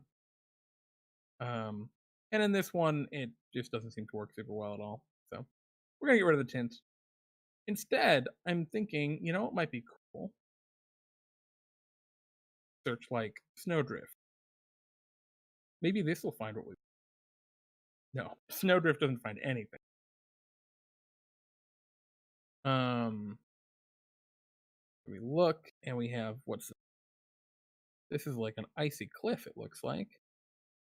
Well, we don't need icy cliffs, do we? A little weird. Yeah. Looks like we're not going to really find what we want, I think, for this. But you know what? This tree here might be really cool because we wanted some trees. And this will help to kind of enforce that it's all kind of frozen over. Not too bad. And I'll grab another tree. And I could have just copied that tree and stuff, but whatever. Make that one a little different size and then rotate it using the little angle thing there. Stick it on here. And then I'll grab a third tree. And I'll flip that around to there and make it way bigger. And cool. Tundra, look up Tundra. Yeah, all right, I'll look up Tundra. And I'm just gonna. I just want to look at a couple more of these options first. Because here's the thing, right? The only reason I'm using a battle map is to approximately show, give an idea for what things are, how they look. Um, and that's really it. I'm not using this to be an exact, precise, like, description of everything that everything that it all looks like wherever it is. This is just um, to give players a vibe for what the place looks like. And I think it's a little ugly. It's not the prettiest thing in the world here, uh, but I think this is gonna work all right. We got a big pile of rocks, and I'll go search tundra now because that's frog. You were suggesting tundra, and oh, did I spell tundra wrong? I did. It's trundra, tundra, and I'm not. Yeah, still not really seeing much that's gonna be super helpful for this. I don't think. Actually, some really cool like mountains and stuff. That's really to look at those later. Um, bunch of ninjas. We need ninjas. Um, if we did, we'd be set. Let's see what this kind of frozen area. Yeah, this isn't quite what I was going for. I don't think. I think we're cool with this. Just kind of a weird ice and Salt Marsh isn't going to find anything, man. They're very finicky about what is what here. Um, but you know what I will do? I'll search obelisk, and I think this will find my black obelisk that I need. Maybe it won't. Jesus. Why are there so many guns? Are obelisks a type of gun?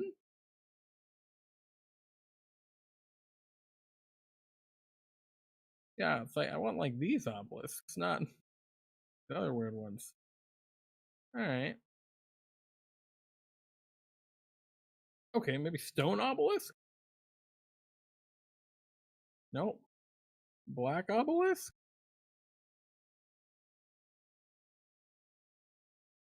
I didn't spell it wrong. Huh. Alright. That's irritating. Well, get out of my swamp! Yeah, I'm exactly, bro, player. You know what I think I'm gonna do? Because we can draw here.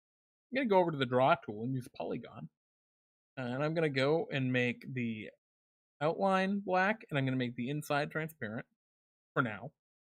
I'm gonna click, click, click, click. So I have this misshapen rectangle. Oh man, big mistake. All right, we're gonna undo. Oh, or maybe we aren't. Okay, there we go. It's gonna go to draw shape, and I'm just gonna make a goddamn square. There we go. Yeah, I'm gonna fill the square with black. All right, there's our obelisk. Whatever. Not perfect, but I think it'll be all right. I'm happy with it. We stretch it out a little bit and wiggle it around. There we go. So that's a little off center. I was holding Alt. When you're rotating objects in Roll20, you hold the Alt key. It doesn't clip things to the squares like it otherwise would. Um, so radical. We have got this much set up. We've got our rocks, which of course the path is going to lead behind the rocks, so they can't see it immediately. Um, we have our obelisk in the center, and we have our tree. Now, is this going to be enough room? Huh. That's a question. Well, doesn't matter. So anyway, now we're going to go to the freehand draw tool, and we don't want this to clip to perfect boundaries because this is a swamp. This is going to be like a rough wall because it was just teleported here in this cavern. So we're just going to start drawing and drawing, and we're going to roughly and intentionally poorly kind of outline this whole thing. Okay. And now we're going to go back out and around. And bada boom. We've made a kind of dark outline to our area. We kind of mess with it a little bit. That's fine. So we now have our outline for our swamp. And when we put on the dynamic lighting and everything, it'll look nice instead of hideous like it currently does. Actually, you know what? I don't like that the swamp is so rectangular. I'm gonna like flip out corner there and like chunk there, there.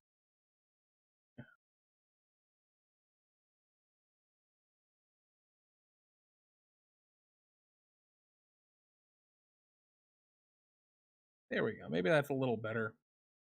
Maybe not. Creepy black tentacles. Yeah, I don't know how the hell I'm gonna draw creepy black tentacles. You know what? I bet there are actually good tentacles for these from the web. Wow, literally black tentacles is the very first thing when I search tentacles. Well, you know what? I guess that just goes to show I don't know what I want, and I'm kind of dumb. So it seems. All right, so we're gonna start just kind of, and again, I'm just holding Alt and wiggling these boys around a little bit.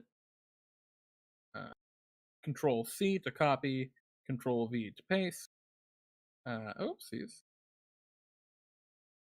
Paste these kind of a little bit around the side, overlapping a little bit. And again, I'm holding Alt to rotate them kind of off kilter. And these are our grasping tentacles out from the walls.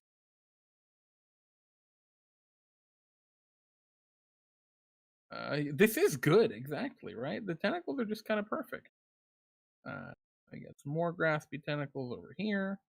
And I don't know if the tentacles actually like do anything if you touch them.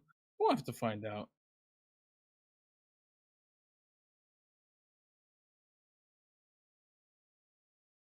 Tentacles. Warp, warp, warp, warp, warp. Cool. So I think that's pretty good at that point. I'm pretty happy with these. Uh Third column, fourth row. You know what? I'm gonna give it a try then. I've been told the Forgotten One says a cold mint green color for the swamp is on the third column, fourth row. So third column, fourth row. Let's see. Yeah, that's perfect. Actually, that's spot on. Excellent work, Frog. That's perfect. That looks awesome. Hot damn. The tentacles could grapple. Oh, I like the idea that they just grapple. Right. That's just it. There's like oh, I'm still in the map. So there's the implication that the tentacles will do way worse things, but really they just grapple you. Now what? Oh, I messed that up. Oh boy.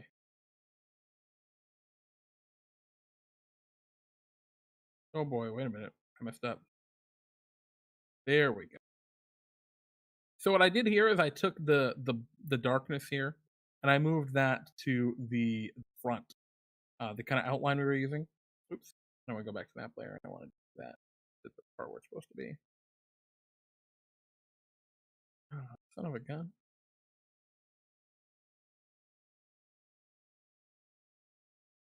Me drag the other way.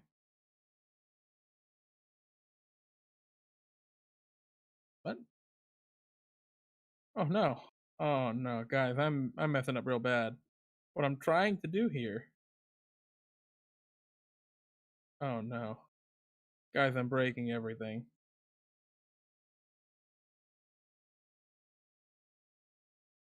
Oh no. Guys, I'm broken.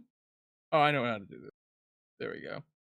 Those tentacles go to back, then that goes to back. And now the tentacles here. You hold Alt, and I'm gonna send them to the back. There we go. There we go. This is what we want it to actually kind of look like. Because what we really want is the tentacles kind of. Ah, son of. All right. We want the tentacles to be coming out of the blackness. Fluffy says alone is looking forward to tomorrow's game. I am looking forward to tomorrow's game. Hello, Fluffy, vicariously through Bionic Shiba. Let's see. Can you make it? Can you make a bird and make it telepathically yell, "Get out of my swamp," to make it attack and disappear? Yeah, maybe. I think like if the players come too close to the the wall, they have to like yeah, they have to make some sort of check to not get grappled by the tentacle. That should be obvious. I don't think I'm gonna shock any of them with that. But you know what? Who knows? Maybe they're gonna be totally befuddled by the fact that there are tentacles. I don't know. But I like this. It's pretty creepy. I'm digging it right now. Let's figure out what goes next. So, oh, actually, let's start putting monsters on. So, what are we doing? We're doing purple worm. Drag that onto the board. Oh no, I'm still in the map layer. Oh crap, where is it going to be? Oh boy, okay. Delete. Objects and tokens. That's the layer I want to. Purple worm, and then blue slot, and the gray slot, and that's it. We need blue slots and gray slots. So purple worm, this is actually I think a pretty good sized battle map for a purple worm. Now that like I'm seeing it, I'm liking this. We're gonna right click on the purple worm and move it to the GM layer, so he's hidden. He'll be invisible now. I say it. And actually, I'm gonna move it over here by the rocks because I think that's where the rocks came from, right? They were all broken up. Yeah, I touched the tentacle. I think that's gonna happen. Someone's gonna be like, "I touch the tentacle." Um, so we have our gray slot up in the tree here, and I think we're gonna have a couple of them up in that tree. Come on. Oh, there we go. How strong are gray slot? CR9? Yeah, we can have. Yeah. Actually, we probably don't need because we got a purple worm. Oh, I guess I had 4 secret. We got 4 gray slot here. We have the blue slot up on top of him. He's going to be visible. These guys I'm going to right click and I'm going to send it to GM layer because they're hidden. And the blue slot, we have him up there. And where else is the blue slot? Blue slot? Oh, there we go. They're coming real slow. These 2 are hiding in a tree. And oh, actually, you know what? Let's just not. Gray slot can use spells, right? They're the spell ones. Yeah, they're the spell ones. They can all cast fireball, so we really don't want that many of them. Uh, yeah, and these blue slot are hiding up in these trees, and that one's just dumb and very. I like that idea. The blue slot are big too, so they can't fit as many in a tree. It makes sense. Um, awesome.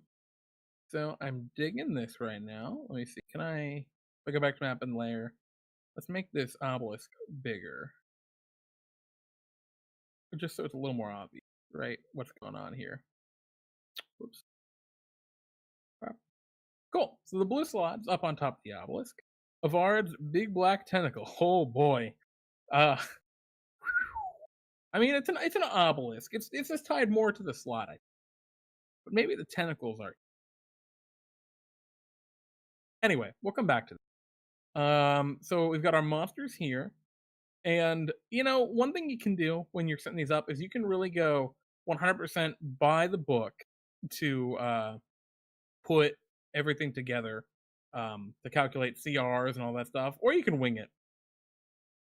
I've played a ton of Dungeons and Dragons, like a ludicrous amount. So when I'm just throwing these monsters on the board, I'm winging it. Um, I know these guys are level 19. I've played with level 19. I played with level 20 characters. I played with very high level characters. Um, so like I know a lot about how that kind of gameplay works and how powerful they are. So I have a good idea of what I'm throwing at them. If you're not familiar and you're trying to create something like this, open up the Dungeon Master's Guide, look up their challenge ratings and how much XP things should be worth, and just calculate it out. It's not hard. It takes about 5 or 10 minutes per kind of big encounter like this. Not a huge deal. I highly recommend it's worth the 5 minutes it takes. So yeah, we got those guys and that guy started. Dank. Oh wait, you know what? I realize we don't have. We don't have Wally. Oh, I spelled Wally totally wrong. Man. Uh, oh, Wall dash E. It's not working. Robot. Let's see. Um, from the web, do we have any adorable robots? All these look like killer robots, guys, and bazookas. Oh man, I might have to find a good icon for a lovable robot. His name is Beep Boop. I think his name's whatever they call him, but canonically his name's Beep Boop. And if they say anything else, they're bad people. We'll move on for free assets. What the hell's that? It's not super helpful here. All right, whatever. So we'll close that stuff. Um, cool. So where are we at? We got room one. Cool. Room two. Room two. She was saying if they ask what his name is, he responds with beep boop. Oh, okay. I like that. I'm gonna go add that to my notes. Copy what you said verbatim. Stick it under robot friend. Okay. All right, room two. What is room two? So we're looking at room two now. That's what we're gonna set up. Uh, not so badly damaged by planar rift, so no tentacles. Cool. Oh, and actually, I'm gonna go onto room one and add that tentacles grapple. And V-Bunny suggested a DC 18. Yeah, I like that. If end turn within 10. Oh man, 10 feet. That's huge. Holy shit. Maybe 5. Okay. Uh, so let's go to room two now. Room two, not so badly damaged. We need a camp, and I think we're going back to the classic dungeon setting, which is good because I have tiles for that. So, um, I can go over to our tiles here, my tile set again from the kind of whatchamacallit. Oh right, I got to go back to the map layer. Cool. Now I'm on the map layer. I'm gonna just drag some rubble over and, oh, and maybe singular rubble. Come on, there we go.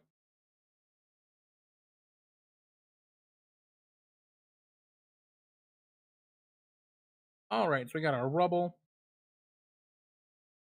and that right here. Come on. I can't rotate things very well, guys. I'm really bad with like, I don't know, manual dexterity or any sort of dexterity. Cool. So we'll put some more tiles down. And again, I'm continuing to just kind of use, whoopsies, pretty generic tiles. I'm just going to copy and paste a bunch at this point. Really doesn't matter too much to me. And this centers down into a bigger open room. So I'm going to use these alternating color tiles because I think they make a really nice effect. Very large room.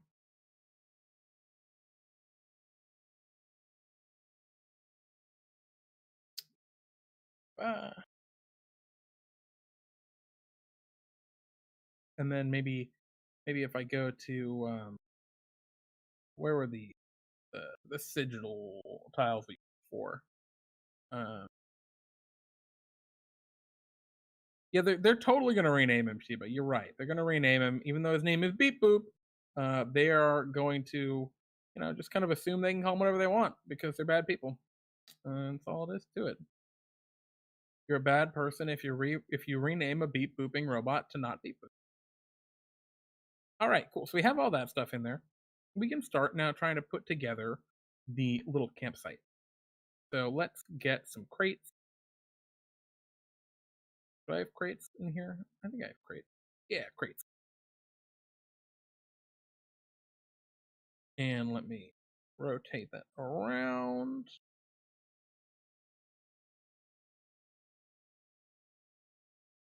The crates are a little funky. Again, I'm holding Alt to keep things from like clipping or not sticking to the grid.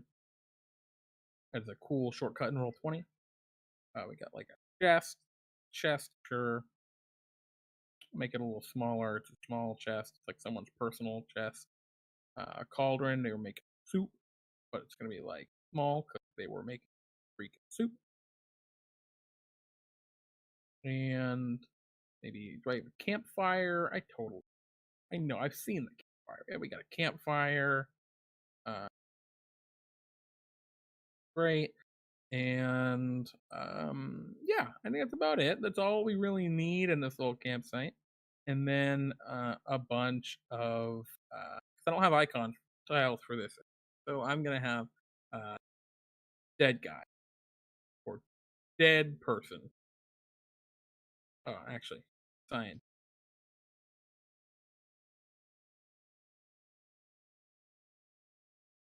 Oh, um,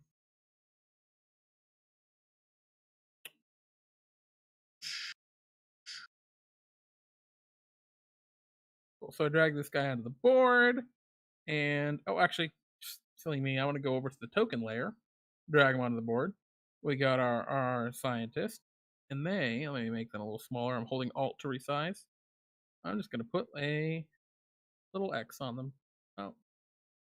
Oh, I'll use a full-fledged red X to represent that they're dead.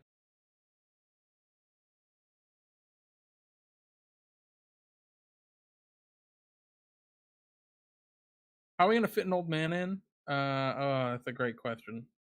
I think a rift with an old man will just appear. I think that's how we're gonna do it, Chief. Uh, so I'm gonna search old man. So we're still on the regular map objects layer here, and uh, let's see. Do I have an old man in here?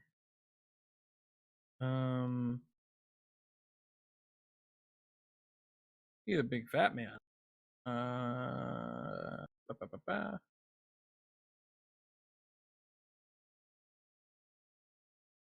Oh, damn it. I'm having a hard time finding a random kind of old townsfolk. Townsfolk. All right, here we go. These are what? Free assets. I love free assets. Free assets are things. So we go to free assets, and I'm just going to find a random old man. This is something we do in all of our delves. It's just always a random old man in the adventure. And the players are usually evil and kill him, but we got to put him in there. So we're just going to say, I don't know. I don't know who's a good old man. We get random things from the web that are good for townsfolk. Maybe villager. You know what? I think I need to search a villager. Old man, be that old screams goes. No, I don't think I want to do. I want to totally give it. Yeah. God damn. Who's man? Can I find it with man? No,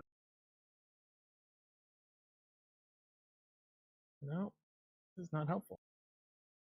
All right, townsfolk it is. And I will go back to that other thing. I'll just pick one of these people. You, guy, random male character. You're gonna be our old man. I'm gonna right click, move that to the GM layer. Is there elder and I'm blind? No, they don't have any elders. Oh, I see. Search elder. Her. Smart. Let me look. From the web. No, just some zombies. I don't know why I'm finding zombies when I search elder. That's fine. We're good. That old man's fine. Oh, commoner. That's way smarter, V Bunny. V Bunny, you got this. You're way smarter than me. which is not that hard, but I'm still, congratulations anyway. Um, yeah, God, I'm not finding anything. We could use this guy. Yeah, sure. Hello, commoner. You're our guy. Make you a little smaller by holding Alt, kind of resizing him, and we're gonna move him to the GM layer. So I'm gonna go to the GM layer, uh, actually rotate him, and I'm gonna give that commoner a little skull to represent that he's dying, and we're just gonna put him in this corner, and he's still in the GM layer, so we'll just have to make sure he appears at some point. Um, so we're back on objects and tokens. Is there anything else special that needs to be here? Damaged by planar rift, but not so bad. Few that's intellect devourers by the ruined. That's really it. I think what I want to do here is I want to go here and I want to search portal, see if there's any cool portal. There's gotta be cool portals. All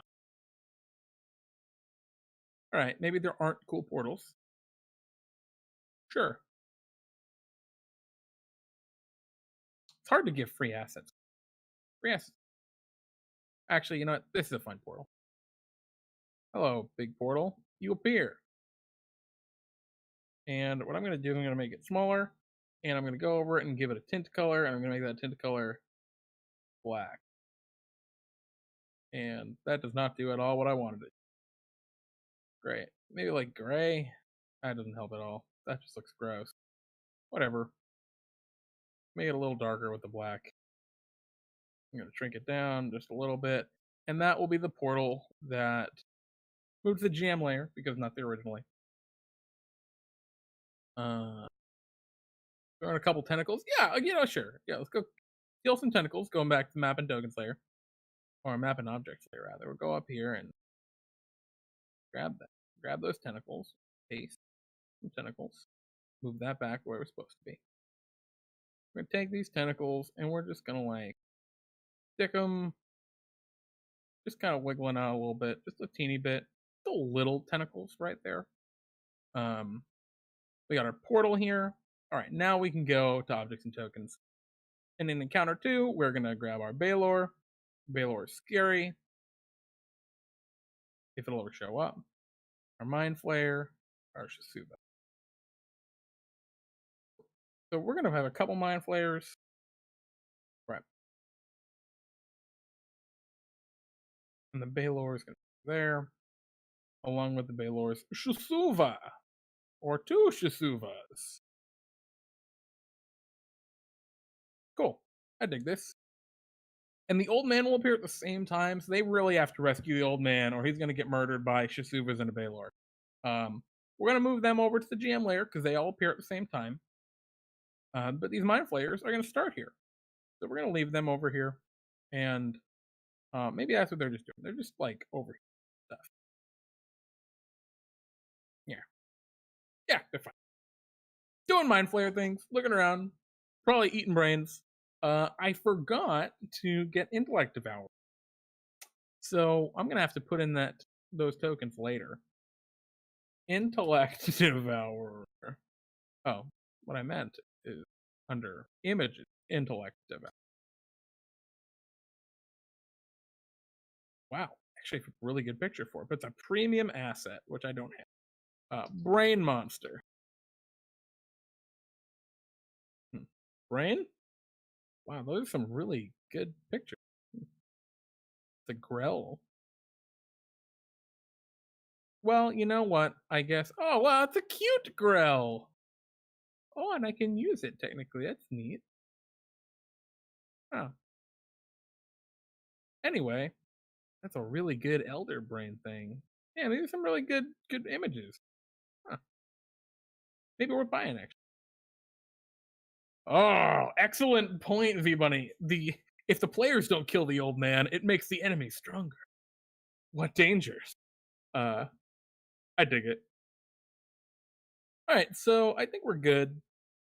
Maybe throw in a couple Intellect Devourers because the players are going to be terrified of the Intellect Devourer. They're just a terrifying thing. So I'm going to add a little note to myself here. I'm going to go into the text options. I'm going to make white text. Trust me, I want it to be white right now. It'll be important later.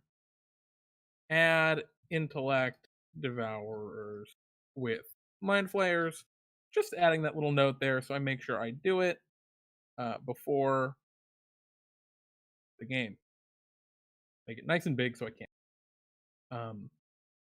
And that's basically what we need for this room. Last, we can go back to map and object, delve styles, and we get some tiles. And we're just stick them over here. We'll stick them like off center, maybe coming that way. And let's go back to where was our runes? What was that tile called? Age? No. Tile rune. Why is it not called tile rune? Tile ruin. Oh, it's off some stairs. Nice. And make it. And throw in our tiles. This will be a very small room, and that's just where the gate. And I'm just gonna search to see if they have a Stargate just for lulz. They might. I don't know, man. They kind of do. Not really one we can use, I don't think, though. Alright, well. That's okay. I will just grab something random here, and we will use that. And say that it is a gate. Guys, I'm getting really hungry. I'm super hungry. One of you needs to order me pizza immediately. Don't actually order me. Well, no, don't do it. Alright, so we got our portal. And let's actually make that a little larger.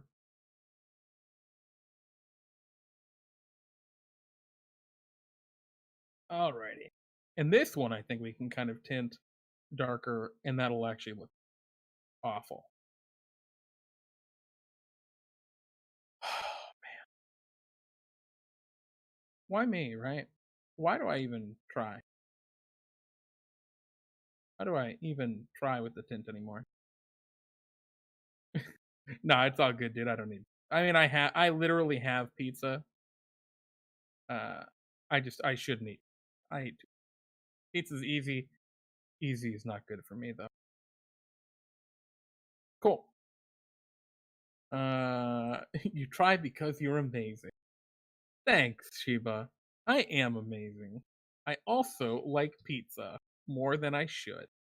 Alright, so we have our little gate. And actually, I'm just going to get rid of the tint because I think the tint looks bad.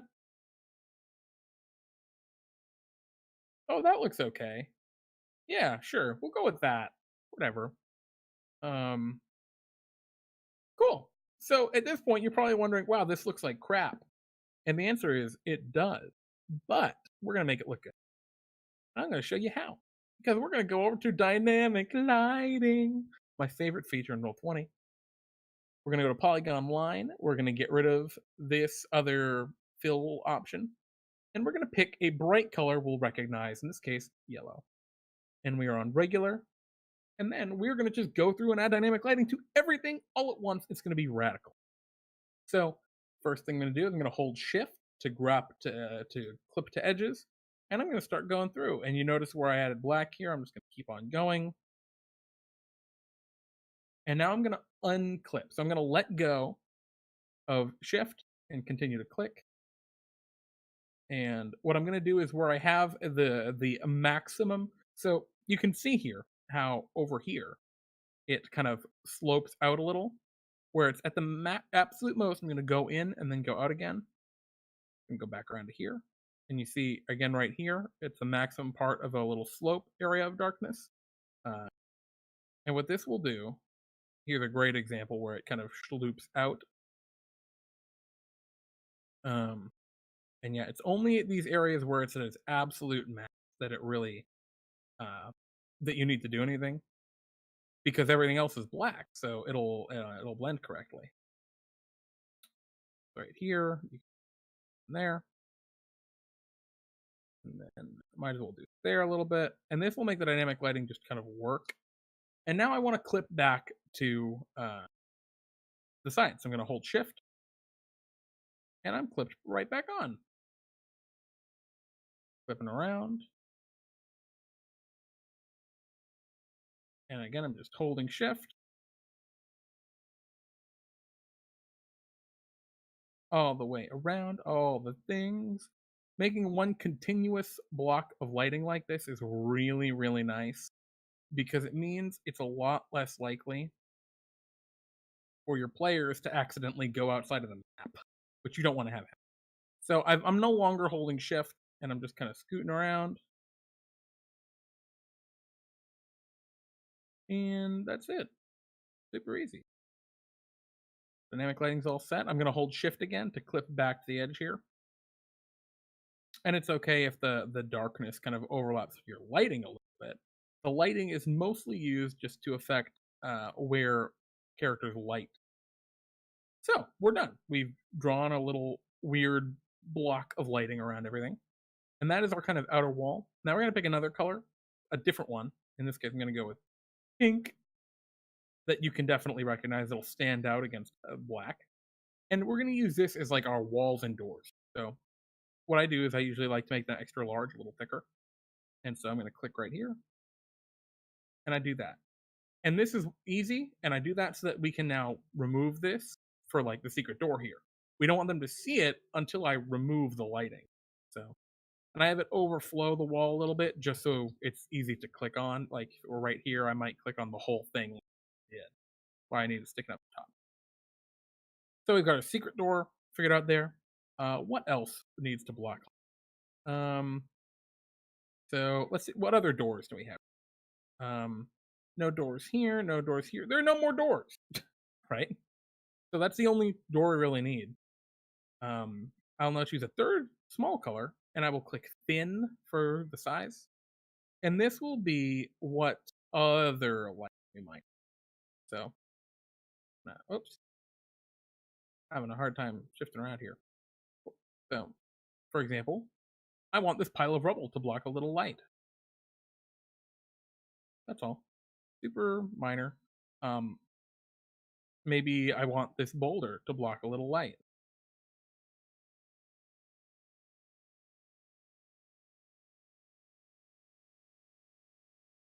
And this might look terrible, might look great. Kind of a toss up, depending on who, people's different opinions. But so I block some light here. And I like it this way personally, but, each their own. And I think that's all. I don't need the boxes to block light. We're not anything funky with that. But yeah, so we have all of our dynamic lighting set up. We're all good for these chambers. Now we haven't addressed Tokyo yet, and we'll get to there last. Because I think there's a lot of different ways you can handle Tokyo. But I think there's a more straightforward way to do it, which is what I want to try and we'll see. So I'm going to go back to objects and tokens, and I look at all the monsters, and it looks like they're all good.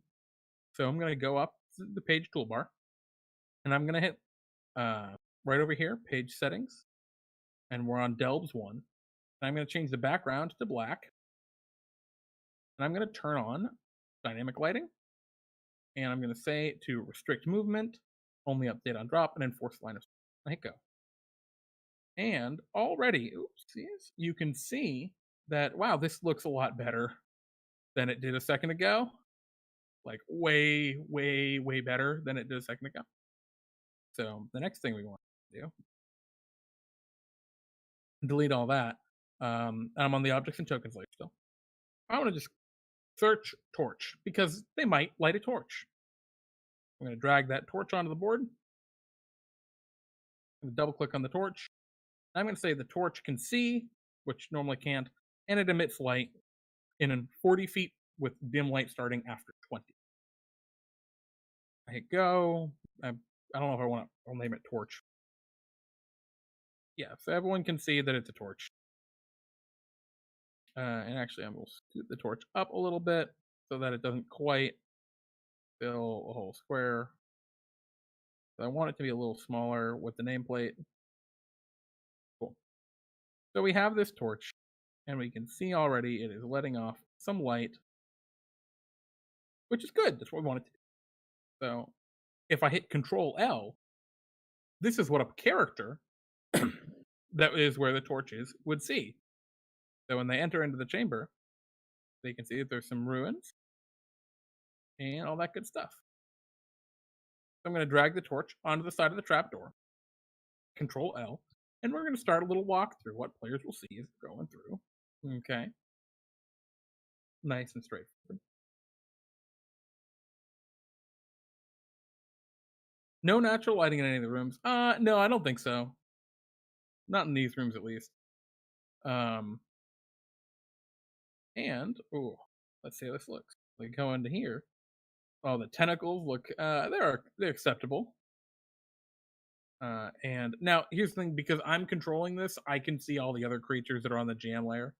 But this is cool. I think it's big enough that it'll really encourage them to use like a spell like daylight. It gives a ton of light. And yeah, I like this a lot. So we're looking through here. The torch is wandering around. Cool. Control L again. It's over to this corner here. And see there's a bunch of rubble that's blocking the way. Well, actually, I'll just keep on scrolling through, actually. So he climbs over. And there you go, Mr. Torch. You've made it through. I always like to do a walkthrough like this with just like a torch. Just because I think it really helps to get a vibe for like, how does it look? And is everything working the way I want? Like these tentacles here, I like that they're just kind of sticking out a little bit. That players won't really fully be able to see them. And I think we're pretty much there. Yeah, cool. We're done. So, good job, Mr. Torch. Or Madam Torch. Torch. There we go. You did good. Drag the torch up here. We still got it, but we're not going to worry about it. Out of the way, up in the top. We have no natural lighting anywhere, and I like that, I think. Oh, so there's a campfire. Let me go and fix that. So if I go to campfire, I'm going to select it and use Control C, go over to dynamic lighting layer, type Control V. Campfire. Campfire. Cool. So we're on dynamic lighting now. I'm going to drag it over and double click. Go to advanced, all players can see light. And I'm going to give it some light. And that's all. So now if I go back to the objects and tokens layer, there's now some light coming. Doesn't really matter too much. It's nice. How dare I assume the torch's gender? Man, I made this torch. I created this torch, V-Bunny. I can decide such things as I am a great and powerful god. Now, if the torch, feels differently, that's fine. Gods can be wrong. Oh, God. I don't want to start that argument. Maybe gods can be wrong. Anyway, what was I doing? The one thing I didn't want to do is I want to swap this around a little bit. There we go. Make it just a little different. Anyway, so we're good. The Mind Flayer can see. Yeah, he can see the pick one that doesn't have. Yeah, cool. Tentacles look good there. All right. So we're more or less set. This is all good. Everything here is done. Boom. This is a nice little 2-dungeon thing. I noticed we didn't use the dretch. I don't think we need the dretches. Dretches are super low CR. Yeah, actually, a great point, Blood Deuce. In Dungeons and Dragons, gods can absolutely be wrong. That's totally correct. That's because the D&D gods tend to be more like Greek pantheon gods, where they just kind of not quite as like sex crazed as a Greek pantheon, but that is an excellent description of Cord, Blood Dude. Cord is a cool dude, kind of a jerk, kind of a total jerk, actually. Uh, anyway, so yeah, we're about set here. So let's look at our kind of last piece. So if I open up Delves, I notice we didn't use the Dretch. I don't think we want to use the Dretch. Just not. It's not a worthwhile enemy at this point. With the Shisuvas and the Balor and the Mind Flayers, I don't think we need a Dretch. Uh, let's look at our finale. Our finale is Godzilla, known for his atomic breath, simple kind of combat ability, right? Godzilla walks forward, bites, claws, whacks people with his tail, and has atomic breath. That's it. We have Mothra, kind of sleep spores, paralysis, slowing abilities, maybe, would be cool. Maybe some psychic blasts or something that's pretty Mothra. We have King Ghidorah. For this one's going to be hard. Gravity beams, lightning breath. That's not too bad. Thunder, kind of a hurricane, earthquake force abilities. That one's going to be hard to get right. And Gamera, which I think for Gamera we're just going to use a dragon turtle and say it can fly because that's pretty much Gamera. But anywho, let's start putting these monsters together. So, yeah, I mean, Gravity Beam can do a ton of different stuff. Sort of. Gravity is weird because we could exactly, I think, for the Forgotten Ones hitting it on the head. On the very minimum, we could do like a force damage kind of deal where it's just a breath weapon that does force. Super easy. Kind of like maybe like disintegrate, right? We can consider it like a disintegrate. Alternatively, there's actually a spell called Reverse Gravity, which is 8th level, which just causes. It's weird. It's got a lot of text to it. There's a lot of. I don't like it. It's basically what it's coming down to. It's cool, but it's weird, and it's hard to use in a way that feels good when you use it. So that's a little funky. I don't think we want to use that. Levitate is an excellent spell that I think would do this very well. So I think the gravity beam will just be like a levitate spell that King Ghidorah can like kind of use at range. That was my thought, at least. If y'all have better ideas or other ideas, put them out. I'm super into it. I like Sheba's idea that maybe it just knocks them prone. Yeah, maybe it can do a couple different things, and King Ghidorah can choose. Right. So, and then Gamera, yeah. So let's start putting these monsters together. Obviously, for Godzilla, we'll start with Godzilla, the simplest, but kind of the crown jewel. We got to start with an ancient red dragon as our base. So first things first, get rid of these tokens. We're gonna pick my Godzilla token.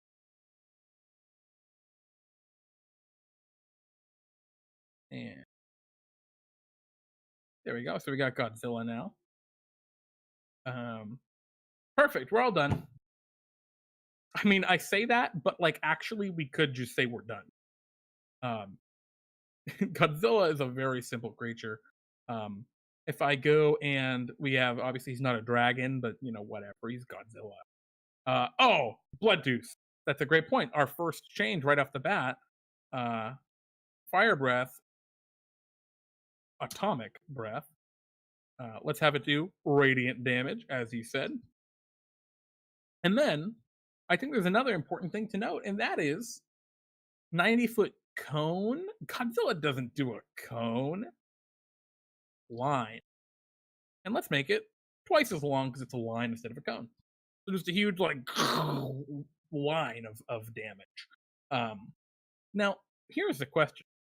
Does the atomic breath, it's like a beam. Yeah, it's a beam. We know it's a beam, but we're gonna call the terminology line here. Do we want the atomic breath to target each creature or just the first? I'm cool with it either way, but uh does radiant damage, high dex save. I dig it. And I want to add a note: a creature grappled by Godzilla automatically fails this save. That shit pierces yo. Exactly.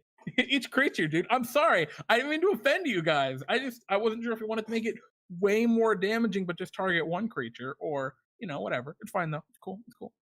Uh, this part right here, I'm just thinking in like the one, okay, controversial statement maybe. The one great scene in the most recent Godzilla film, I think it was the most recent one of the newer ones, is when Godzilla grabs the thing and like pries its mouth open and just destroys it, and it's sick. It's so fucking cool. That's what I see this ability is, right? A creature grappled by Godzilla automatically fails. Oh god. Um, so atomic breath, bada boom. Radiant damage does a ton of damage, and it has that extra like oh god ability. Um, Frightful presence. I think we just keep that as it is. We don't need to change it. Godzilla roars. It's terrifying. Yep, Godzilla 2014. Thank you, Frog. Um, tail. I mean, it's a tail attack. You know, it's this is a challenge rating 24 monster, the ancient red dragon. I don't think we need to make it any scarier than that.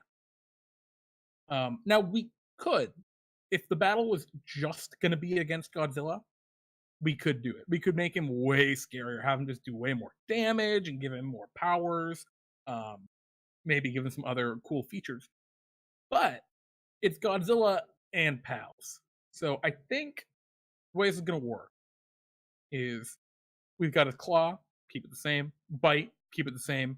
Now we probably don't want it to do any fire damage. Do we want his normal bite to do radiant damage? Or do we just want him to bite really, really hard? I'm cool with it either way, but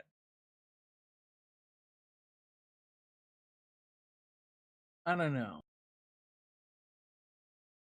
I think for me, I wanted to just do like regular old piercing damage. Yeah, we kind of got a toss up here. She was saying radiant, Blood saying bite really hard. I think he just bites really hard because I want that atomic breath to like really be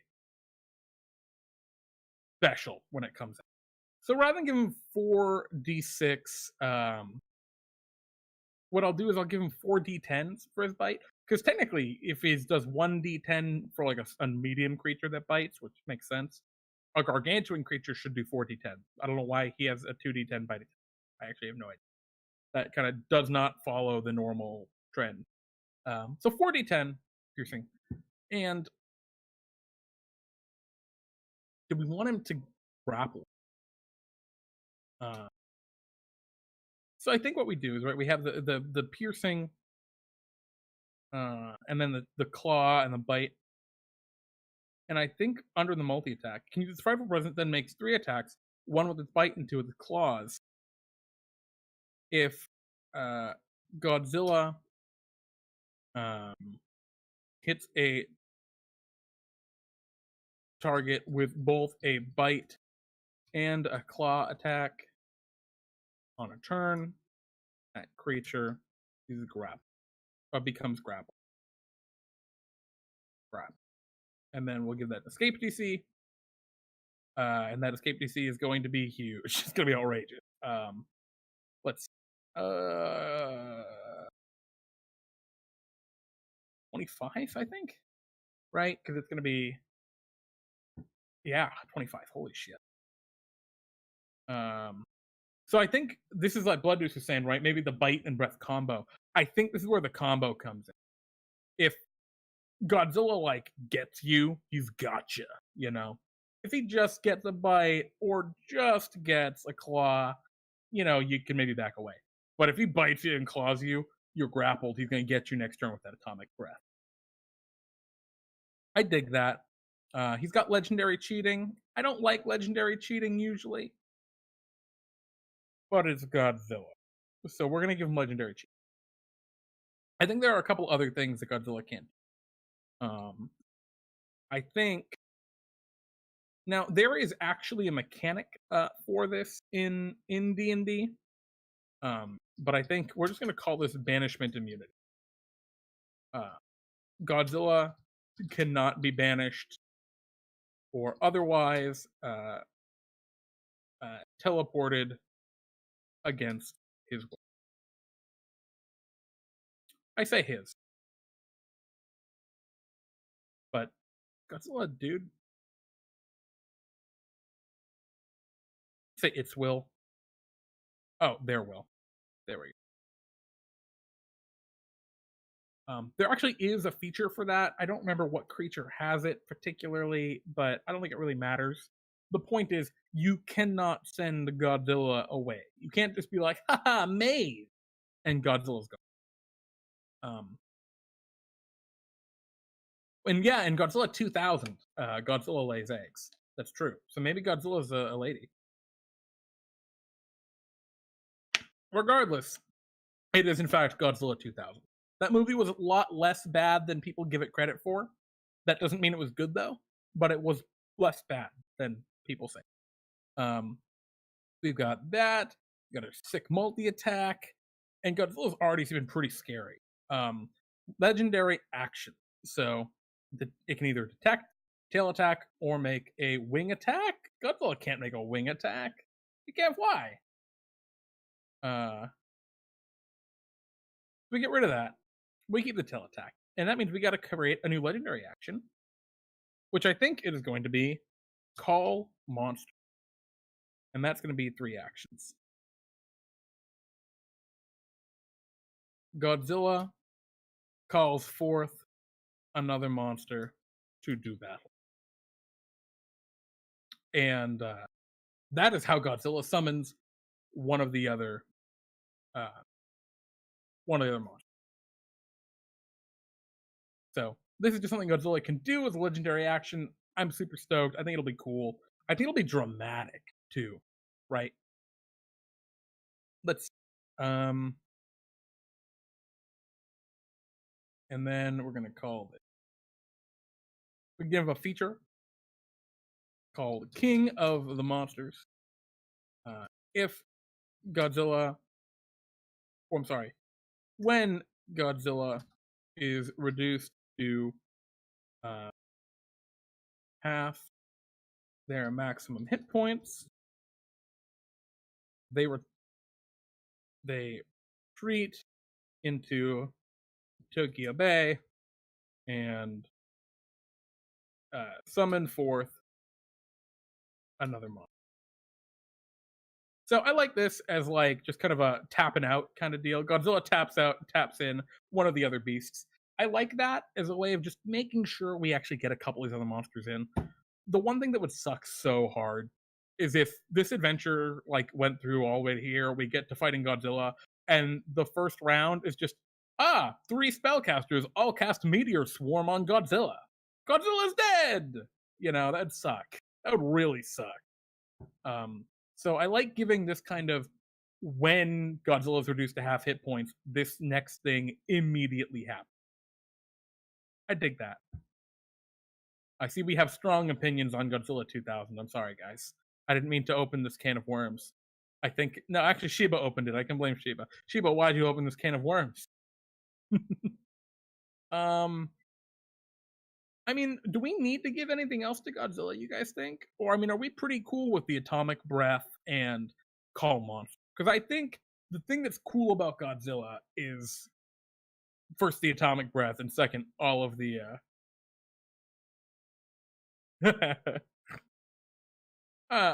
I love works Harami. You're right. I think you're right. It's good. I also love Harami. So we're gonna rename this Ancient Red Dragon to Godzilla.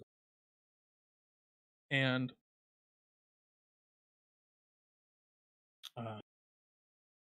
yeah, no, I know the original creator of Godzilla did not like. Well, Godzilla loses. Godzilla doesn't lose. Uh, Godzilla wins. That's all Godzilla do. So we'll drag Godzilla up to the top here of the finale. We're good. Godzilla's set. Um, yeah, Godzilla is very straightforward. Tough Carapace. What's Tough Carapace do? I'm not actually familiar. I've used it. I don't think I actually have used the 5e Terrace. No, I definitely have. I've definitely used it before. Oh, the reflective carapace feature. Um, no, I don't think we need to give him a reflective carapace. I think the fact that Godzilla can't be banished is kind of a big deal. Maybe we should also give it immunity to certain conditions.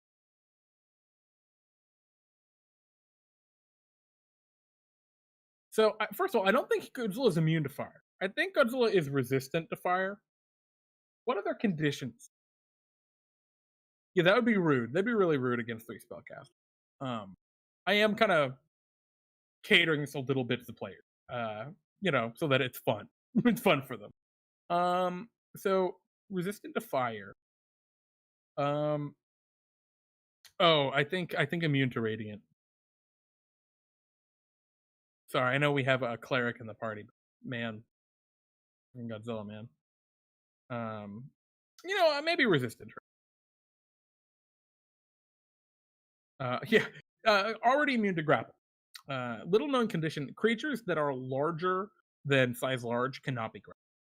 Um, there's a funky rule in the player's handbook. It's mentioned under the grappler feat, which seems to imply otherwise, but it's actually incorrect and has been revised in recent versions. Um, Godzilla can be knocked prone, but I don't think they can be paralyzed. Uh, what other conditions really are there? Because we have to really consider what can Godzilla not. Uh, maybe you're right. Maybe they can be grappled by a larger creature. I don't know. I don't think we need to say immune to grapple necessarily. Um, oh, charm. Well, yeah. Well, I don't think Godzilla needs to be immune to charm because that's how Mothra wrecks Godzilla. Um, let's. Oh, exhaust. Godzilla is immune to exhaustion. So exhaustion, paralyzed, petrified, can't be petrified. What else? Godzilla can't be frightened. God forbid someone try and frighten Godzilla.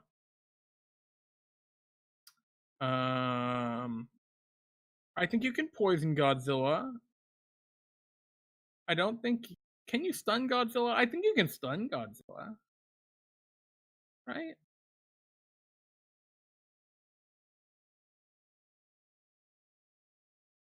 Well, here's the thing. I don't think he can. I don't think he is immune to charm because Mothra charms Godzilla all the time. That's like how Mothra beats Godzilla. Yeah, Godzilla can't be freer. That's true. Um, yeah, I don't think he can be paralyzed. I think he's too strong for that. And by the same kind of logic, I don't think he can be. Um, but I don't think he's immune to everything under this. He's definitely got. I mean, Godzilla's definitely got their fair share of immunity. Um, do we want to give Godzilla resistance to fire? Does that even make sense? I don't think it makes any more sense than other stuff because now he's all about radiant. Um, so we'll just give him the radiant, and call Godzilla. I'm pretty happy with Godzilla. Um, yeah, Godzilla good. So Godzilla's all set. Does he need resistance to fire though? I don't think he does. It doesn't quite make sense. I mean, I guess the idea, right, that he's shot by all the tanks and stuff. I mean, I could give him resistance to everything under the sun, but I don't think I need to. Is the thing, right? Godzilla's sitting on a fat it's gonna be almost 600 hit points. Advantage to energy attacks. Radiant. Are you suggesting that perhaps Godzilla is resistant to force damage? Like, oh yeah. What am I talking about? Non-magical,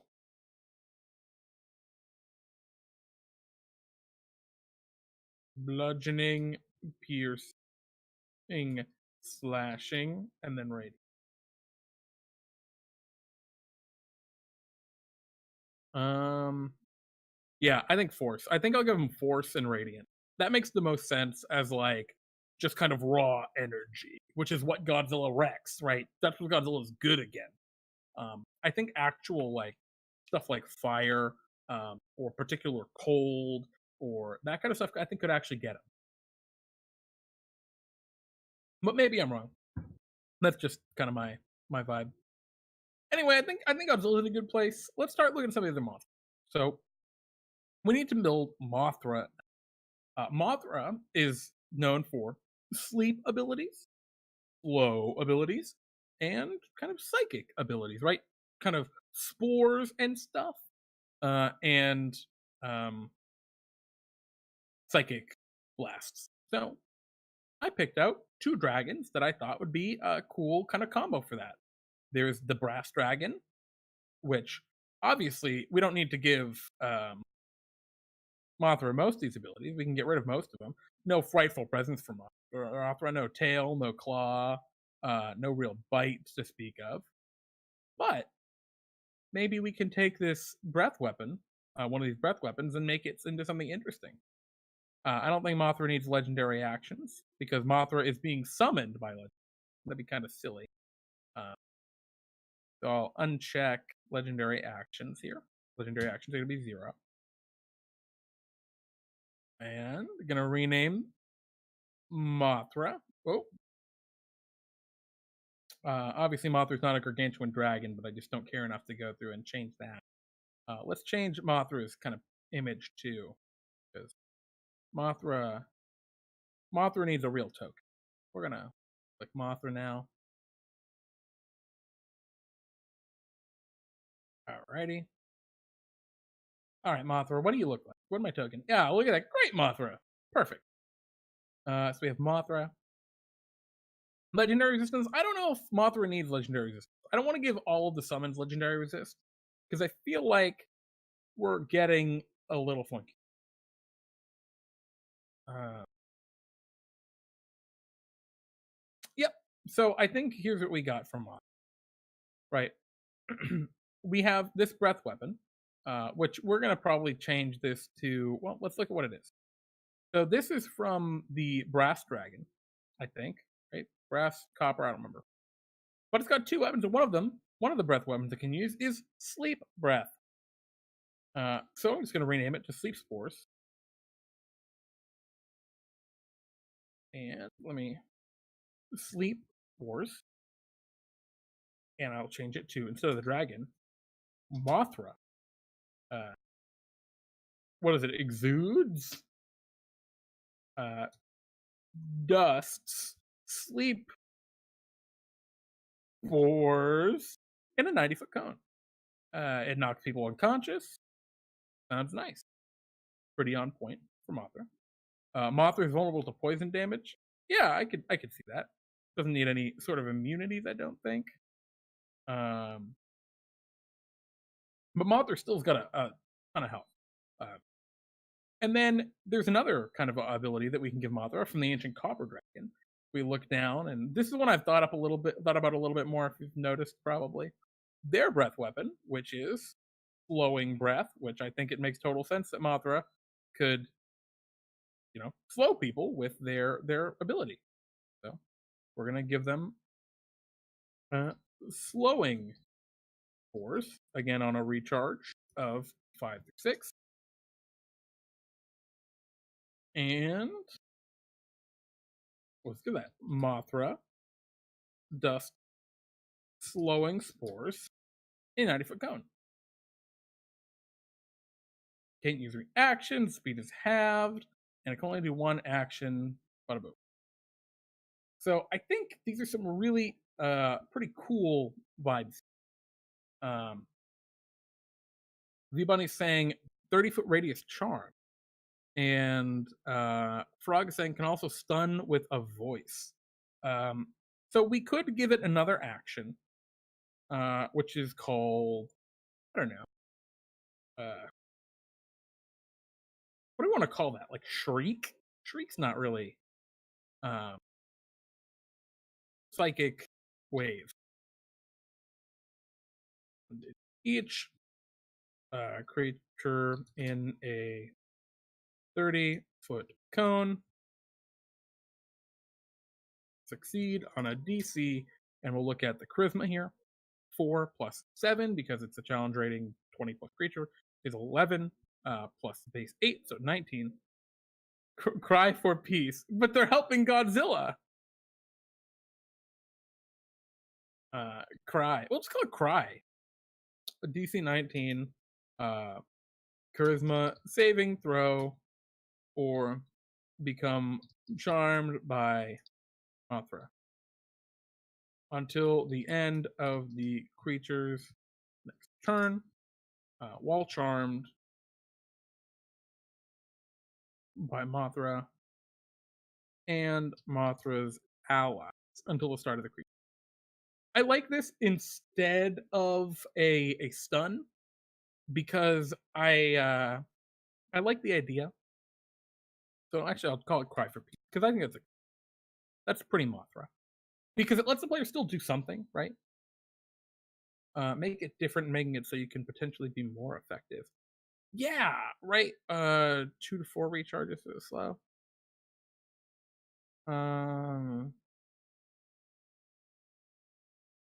Oh, I see what you were saying. Just roll 1 recharge for both of them, and on a 2 to 4 it's a slow, on a 5 to 6 it's a sleep. Interesting idea. That's not a bad call, actually. But I like this Cry for Peace. Is it's like, you know, a cleric can still use a healing, or anyone can still use a healing spell. They just can't attack Mothra or their ally. I really like that idea. So I'm gonna do that right now, Frog. Not Frog, V Bunny. I'm gonna make that 2 to 4. And actually, maybe I should make that 3 to 4 because I like the idea that Mothra might not have one of these. But I still think it's really cool. I like Mothra. I just think they're cool. And I think this really gives the players like a reason to attack Mothra. I also think that Mothra might be vulnerable to bludgeoning, piercing, and slashing damage.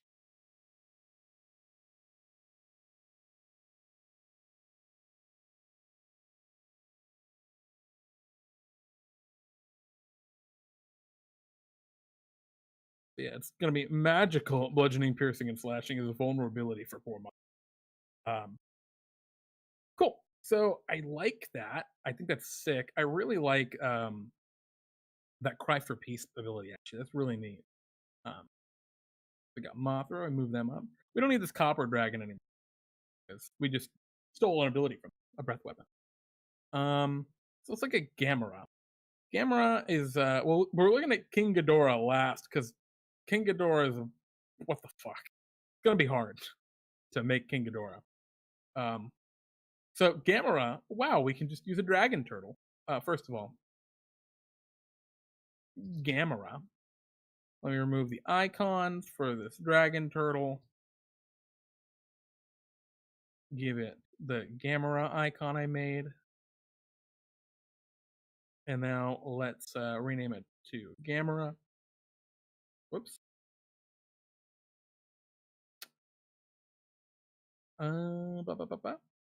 Yeah, so Gamera, I don't think needs to be much different from a regular old dragon turtle. I think we can go up into its speed and change its swim speed to a fly speed. But I think that might be it. Oh, but it also has a swim speed. What am I doing?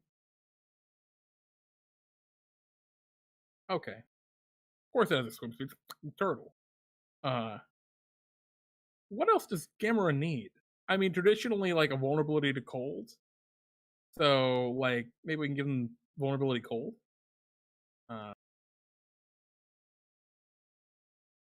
Definitely resistant to fire. I might even go so far as to say immune to fire for Gamera.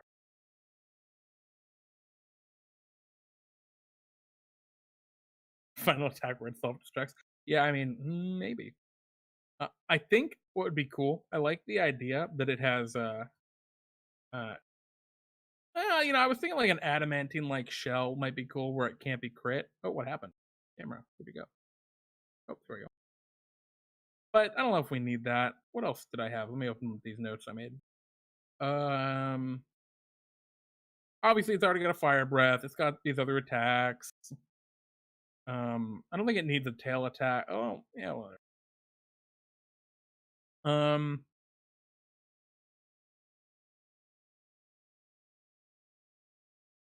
we'll change the steam breath to fire breath.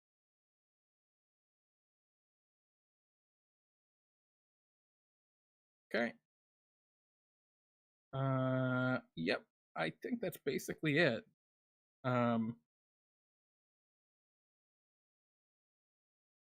Maybe like spinning shell technique. Uh,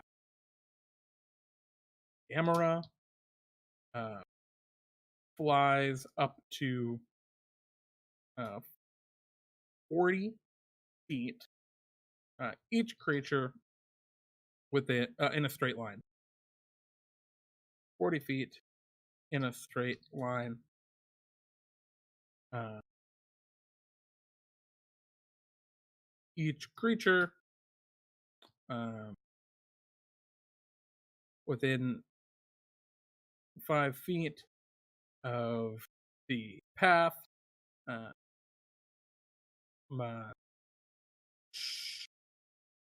is subjected to a bite. Basically, super easy. Um, Obviously, he's not really biting. It's like the shell slash, but like uh, we're just gonna use the bite attack because bite is a pretty simple.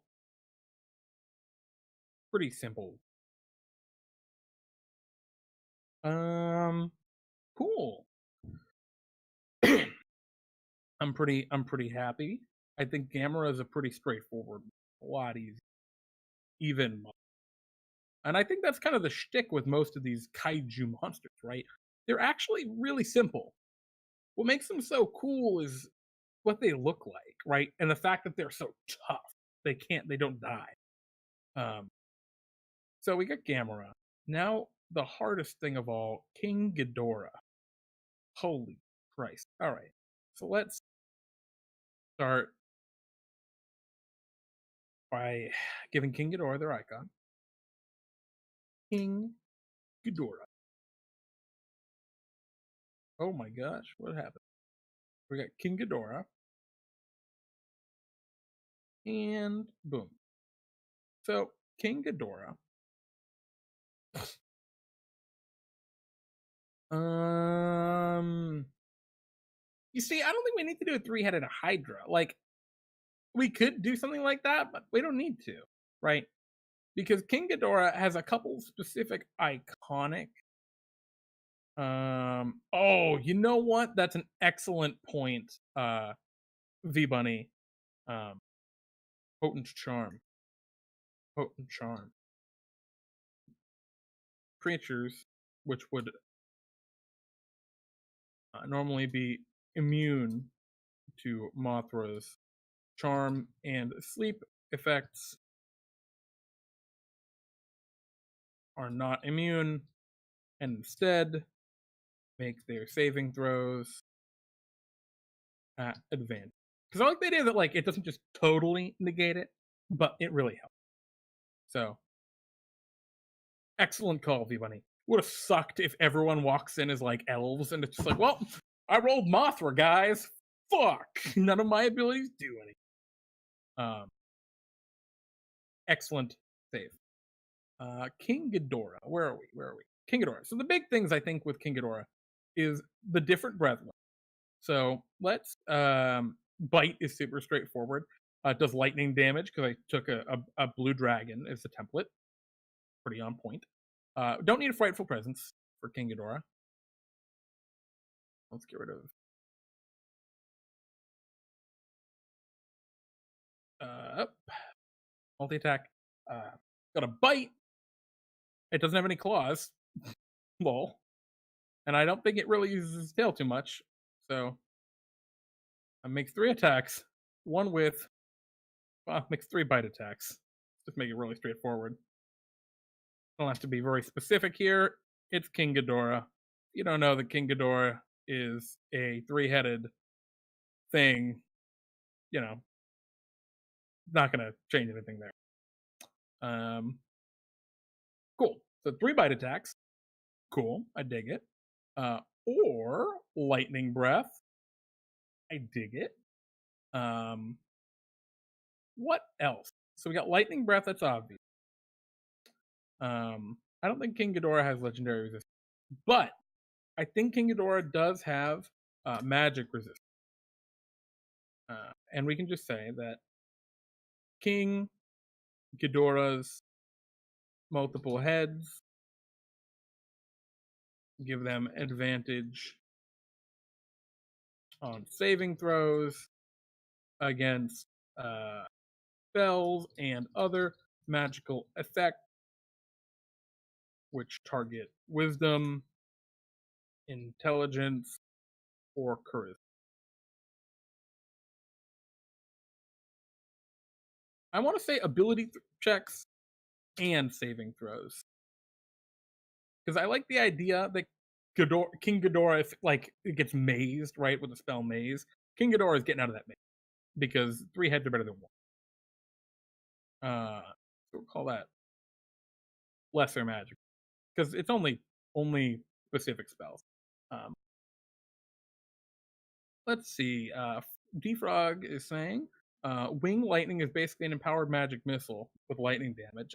Do we need it to be magic missile though? Like, will all these be rotated in, Shiba said?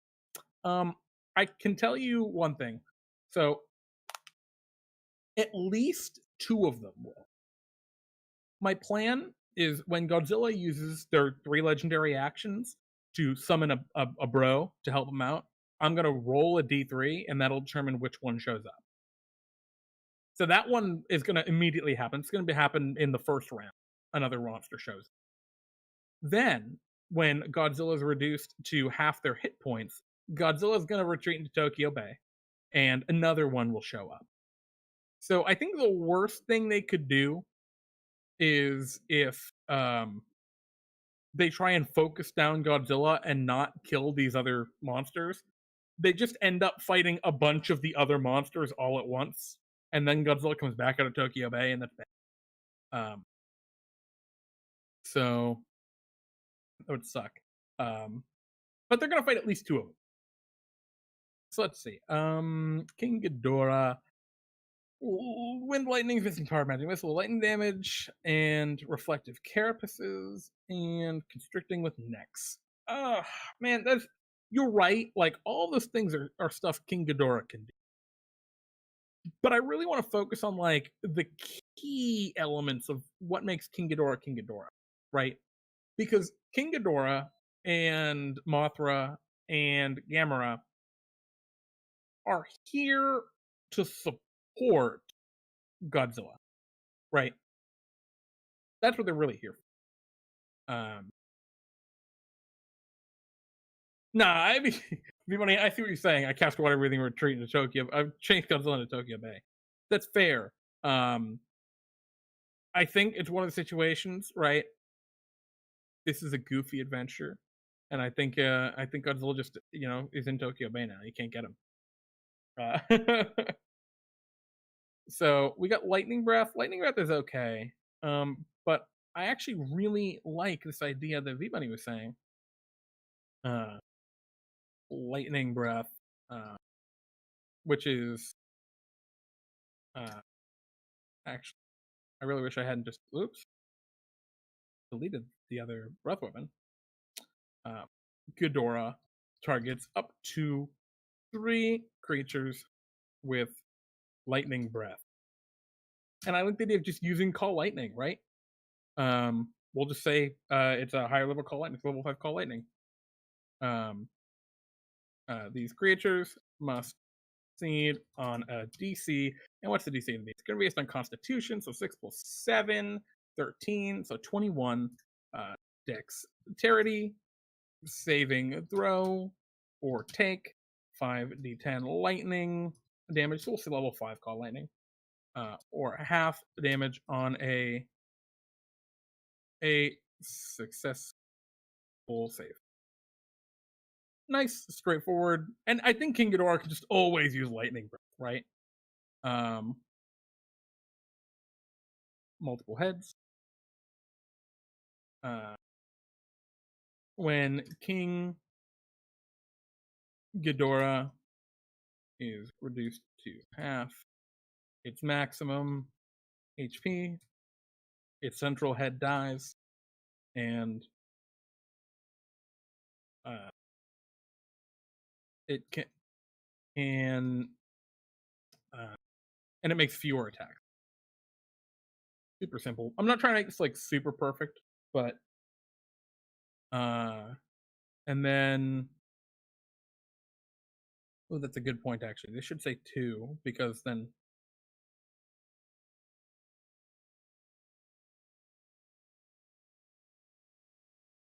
or it makes 2 lightning breath attacks, or sorry, or it uses its lightning and gravity breath. So lightning breath targets 2 creatures. Oh, did I just accidentally roll that? I hope not. No, I did. So we have lightning breath and gravity breath. Because I think the middle head uses 1 fewer attack and cannot use its gravity beam. Boop, boop, boop. Nice and simple. I don't know if we need reflective carapace, man. Does King Ghidorah really need a reflective carapace? This isn't Mecha King Ghidorah. This is regular King Ghidorah. I know you're feeling the reflective carapace. I understand it. I just don't know if we need it for this because we have 3 huge monsters and Godzilla. Yeah, I think it'd just be like just a bit of a dick move is what I'm afraid of, right? I don't want it to feel like a dick move, you know, especially since the reflective carapace is such like an iconic thing of the Terrask. I want this to be our monster. Yeah, that's fine. That's totally fine. Like they're spellcasters. This sucks. They're going into an absolute gauntlet dungeon where they have to fight a purple worm, a bunch of Slod, some mind flayers, a Baylor, 2 Suvas, and then 4 gigantic monsters. They're fucked. They're totally wrecked. Now maybe I'm totally wrong, and they're going to annihilate me. And didn't see it coming. But I think I'm gonna kill them all. We'll see though. Maybe not. Shrug emoji, man.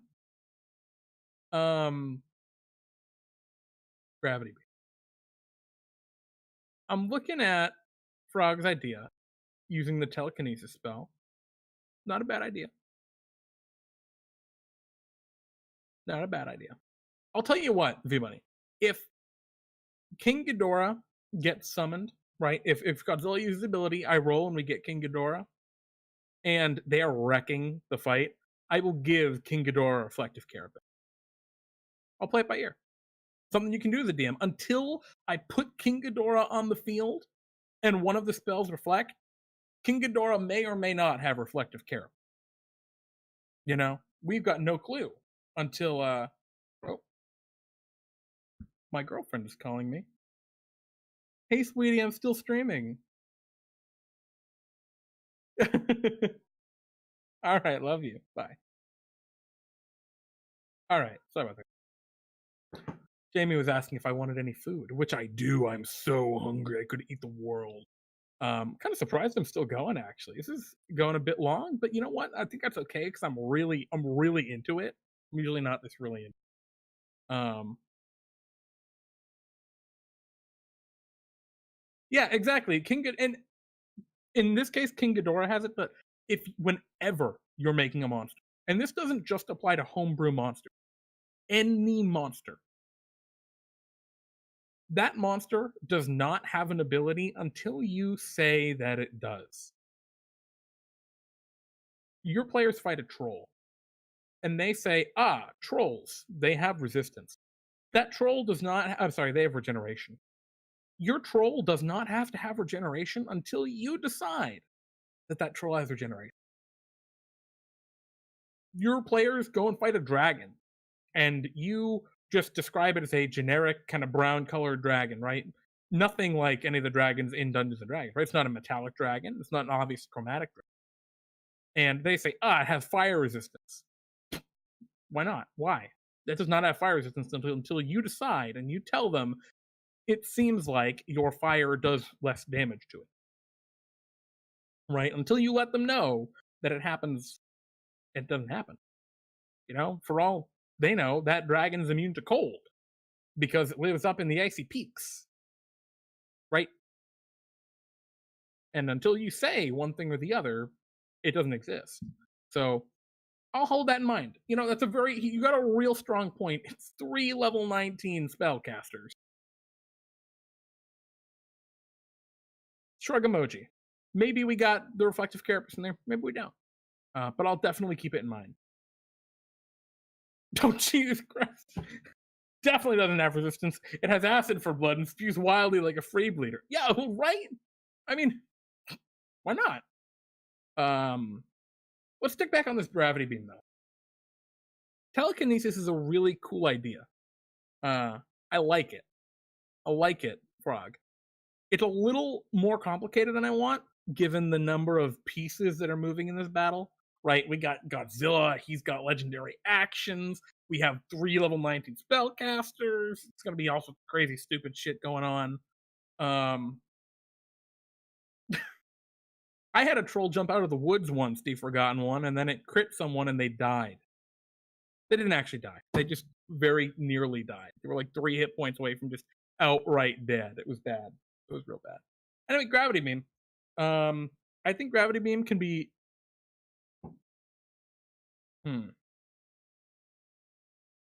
So one of the things I like to look at other monsters, and I like to get ideas. So the zombie beholder, for example, has a cool disintegration rate, and I like just kind of copying and pasting that right into here,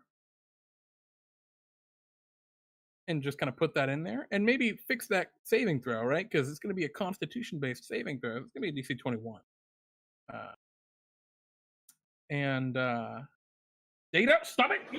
Oh my god, Data! What? Data just knocked shit all over the. I gotta finish this up quickly because I gotta clean that. So I just took the zombie beholder disintegration ray, and then I'm doing something else. It's pretty crazy here, right, guys? This is gonna be some baller stuff because I'm gonna look at the spell levitate, and what do you know? I'm going to take some of the text from that.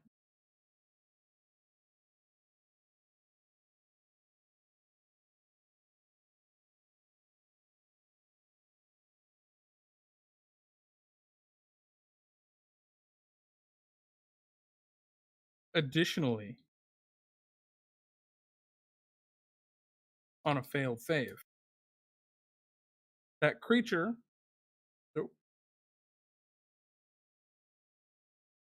rises vertically up to 20 feet and remains pinned there for 1 minute or until King Ghidorah's uh, middle head die.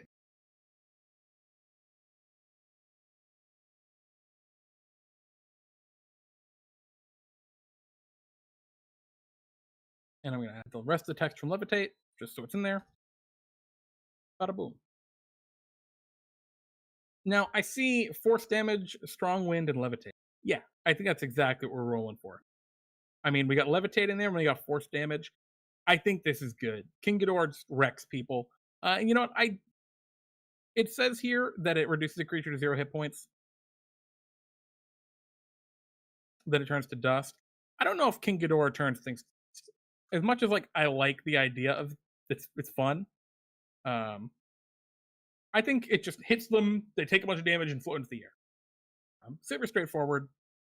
I dig it. Easy is what we want. You know, I don't think we really need the hurricane winds or earthquake if we want. I mean, I guess we could, but the thing is, like, hurricane winds. Oh, let me use the whirlwind spell. Will I ever use the whirlwind spell instead of using lightning breath and gravity beam or biting 3 times? The answer is no. I won't, because these are just way better and they're way cooler. In my opinion, I think the lightning and gravity breaths are pretty rad. Um, so I'm going to target a creature. Lightning breath. It must succeed. And then uses its lightning breath twice. And its gravity beam. It's nice and straightforward. I like it. So I think King Ghidorah is in a good spot, and I think that's mostly all of them. Now, there's one thing that we haven't gone over at all, and we haven't talked about at all, and that is what the hell the battle map is gonna. I really love how this middle area looks. I just wanted to stop and say that that looks so good to me. Awesome idea, V Bunny, with the tentacles. They really make it look like, I don't know. It just looks cool to me. Uh, sorry, but I didn't talk about the battle map at all. And that's because I haven't shown you it, and we're gonna just jump over to it now. Dells 2. I got this earlier today. It is a Google Maps view of Tokyo Bay. Yeah, it's just it's just that.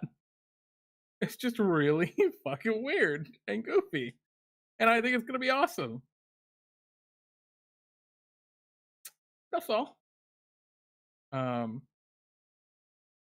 Actually, you know what? That's a really cool idea, V Bunny. I like that. Uh, Hurricane Force Wing. And that is a flying creature, or actually a creature which ends its turn within 30 feet of King Ghidorah. Must succeed on a DC. What's the save? Huge. 22 strength saving throw or be knocked prone. There we go. We're getting those hurricane force wings in there.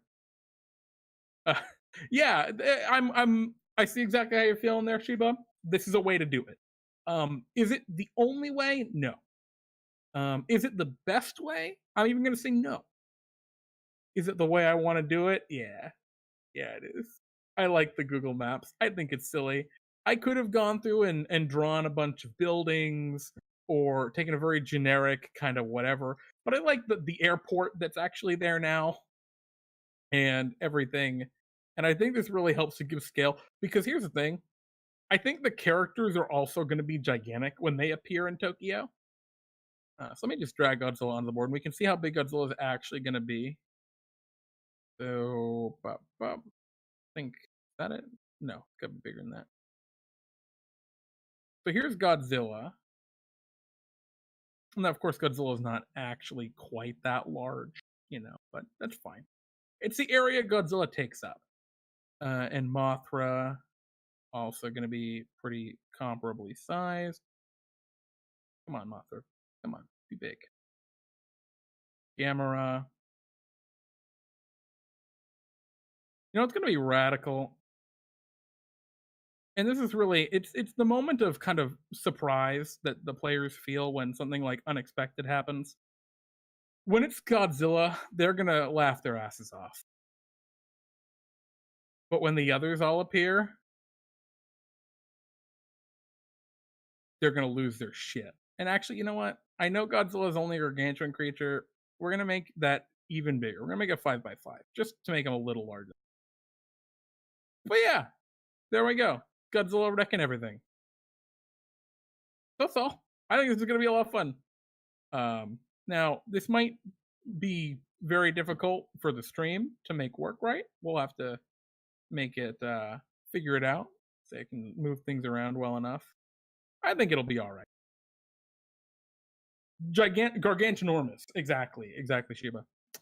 So the last thing I want to do, now that we have these notes, we don't need them anymore. What we do need is a table of. Well, I don't even think we need this. I think what we're gonna do is whenever a player like moves through the actual like town and city area, I think we'll just describe how they're destroying buildings and people are dying in it. I was gonna make like a table of like dumb, awful things that happens, like yes, you step on an orphanage, or whatever, like gargantuan plus plus plus. But I think we'll just leave it like this. I think I'll be happy with that. I really hope that the players look at this dumb map and do some stupid, silly things. Like, I'm trying to think of it. So, if I scroll in here, see, there's airplanes. I really want them to like throw airplanes at Godzilla. That's all. I know the table would be pretty funny, but I think that'll just take a long time, and I think there's so much that's going to be going on in this fight already that adding that in there will just kind of be unnecessary. We'll see. Maybe I'll have them roll a D100 to see how awful the effects of their movement is, how catastrophic it is. They roll really low. They don't really kill too many people. They just step on like a taxi or something. But well, I mean that's why they're going to lose if they throw airplanes. But I want them to do it anyway. But yeah, I think this is more or less it. I think you all can see why I was kind of excited about it, I hope. It's a little off the wall, a little unusual compared to what I usually do. And I absolutely love how this turned out. And I'm super excited. So yeah, my cat has made a big mess, knocking stuff all over the floor. And I think we've pretty much finished up here. So thank you everyone for hanging out. I'm gonna have a nightmare getting the music and scoring this. It's as memey as if we made it. I don't know, man. I like this a lot. I think this came out great, and I think the additions you guys made to this part, right, are really cool. I like the little robot friend. I think that is like a million times cuter and will kind of throw them off a little. I really like the tentacles, an awesome addition to the whole deal. Purple Worm is just way cooler of an enemy than Remora has in this case. And yeah, I just think it's gonna be awesome. The whole like scientist camp, awesome. So yeah, I'm pretty stoked. Brawl Player, unfortunately, we actually are just finishing up, but if you want, you can always catch the VOD. It'll be on here. Yeah, thanks for hanging out, y'all. I hope y'all had a good time, and we'll see you all tomorrow, where we run this absurd, monstrous adventure and see how it goes. I think Maddie should be streaming like later tonight, but I don't think he starts till like 9. So I guess for the rest of you, I don't know. I don't know what you're gonna do for 4 hours, guys. Maybe we can get Pete to play more Minecraft. All right, everybody. Thanks for stopping by. We'll see y'all tomorrow.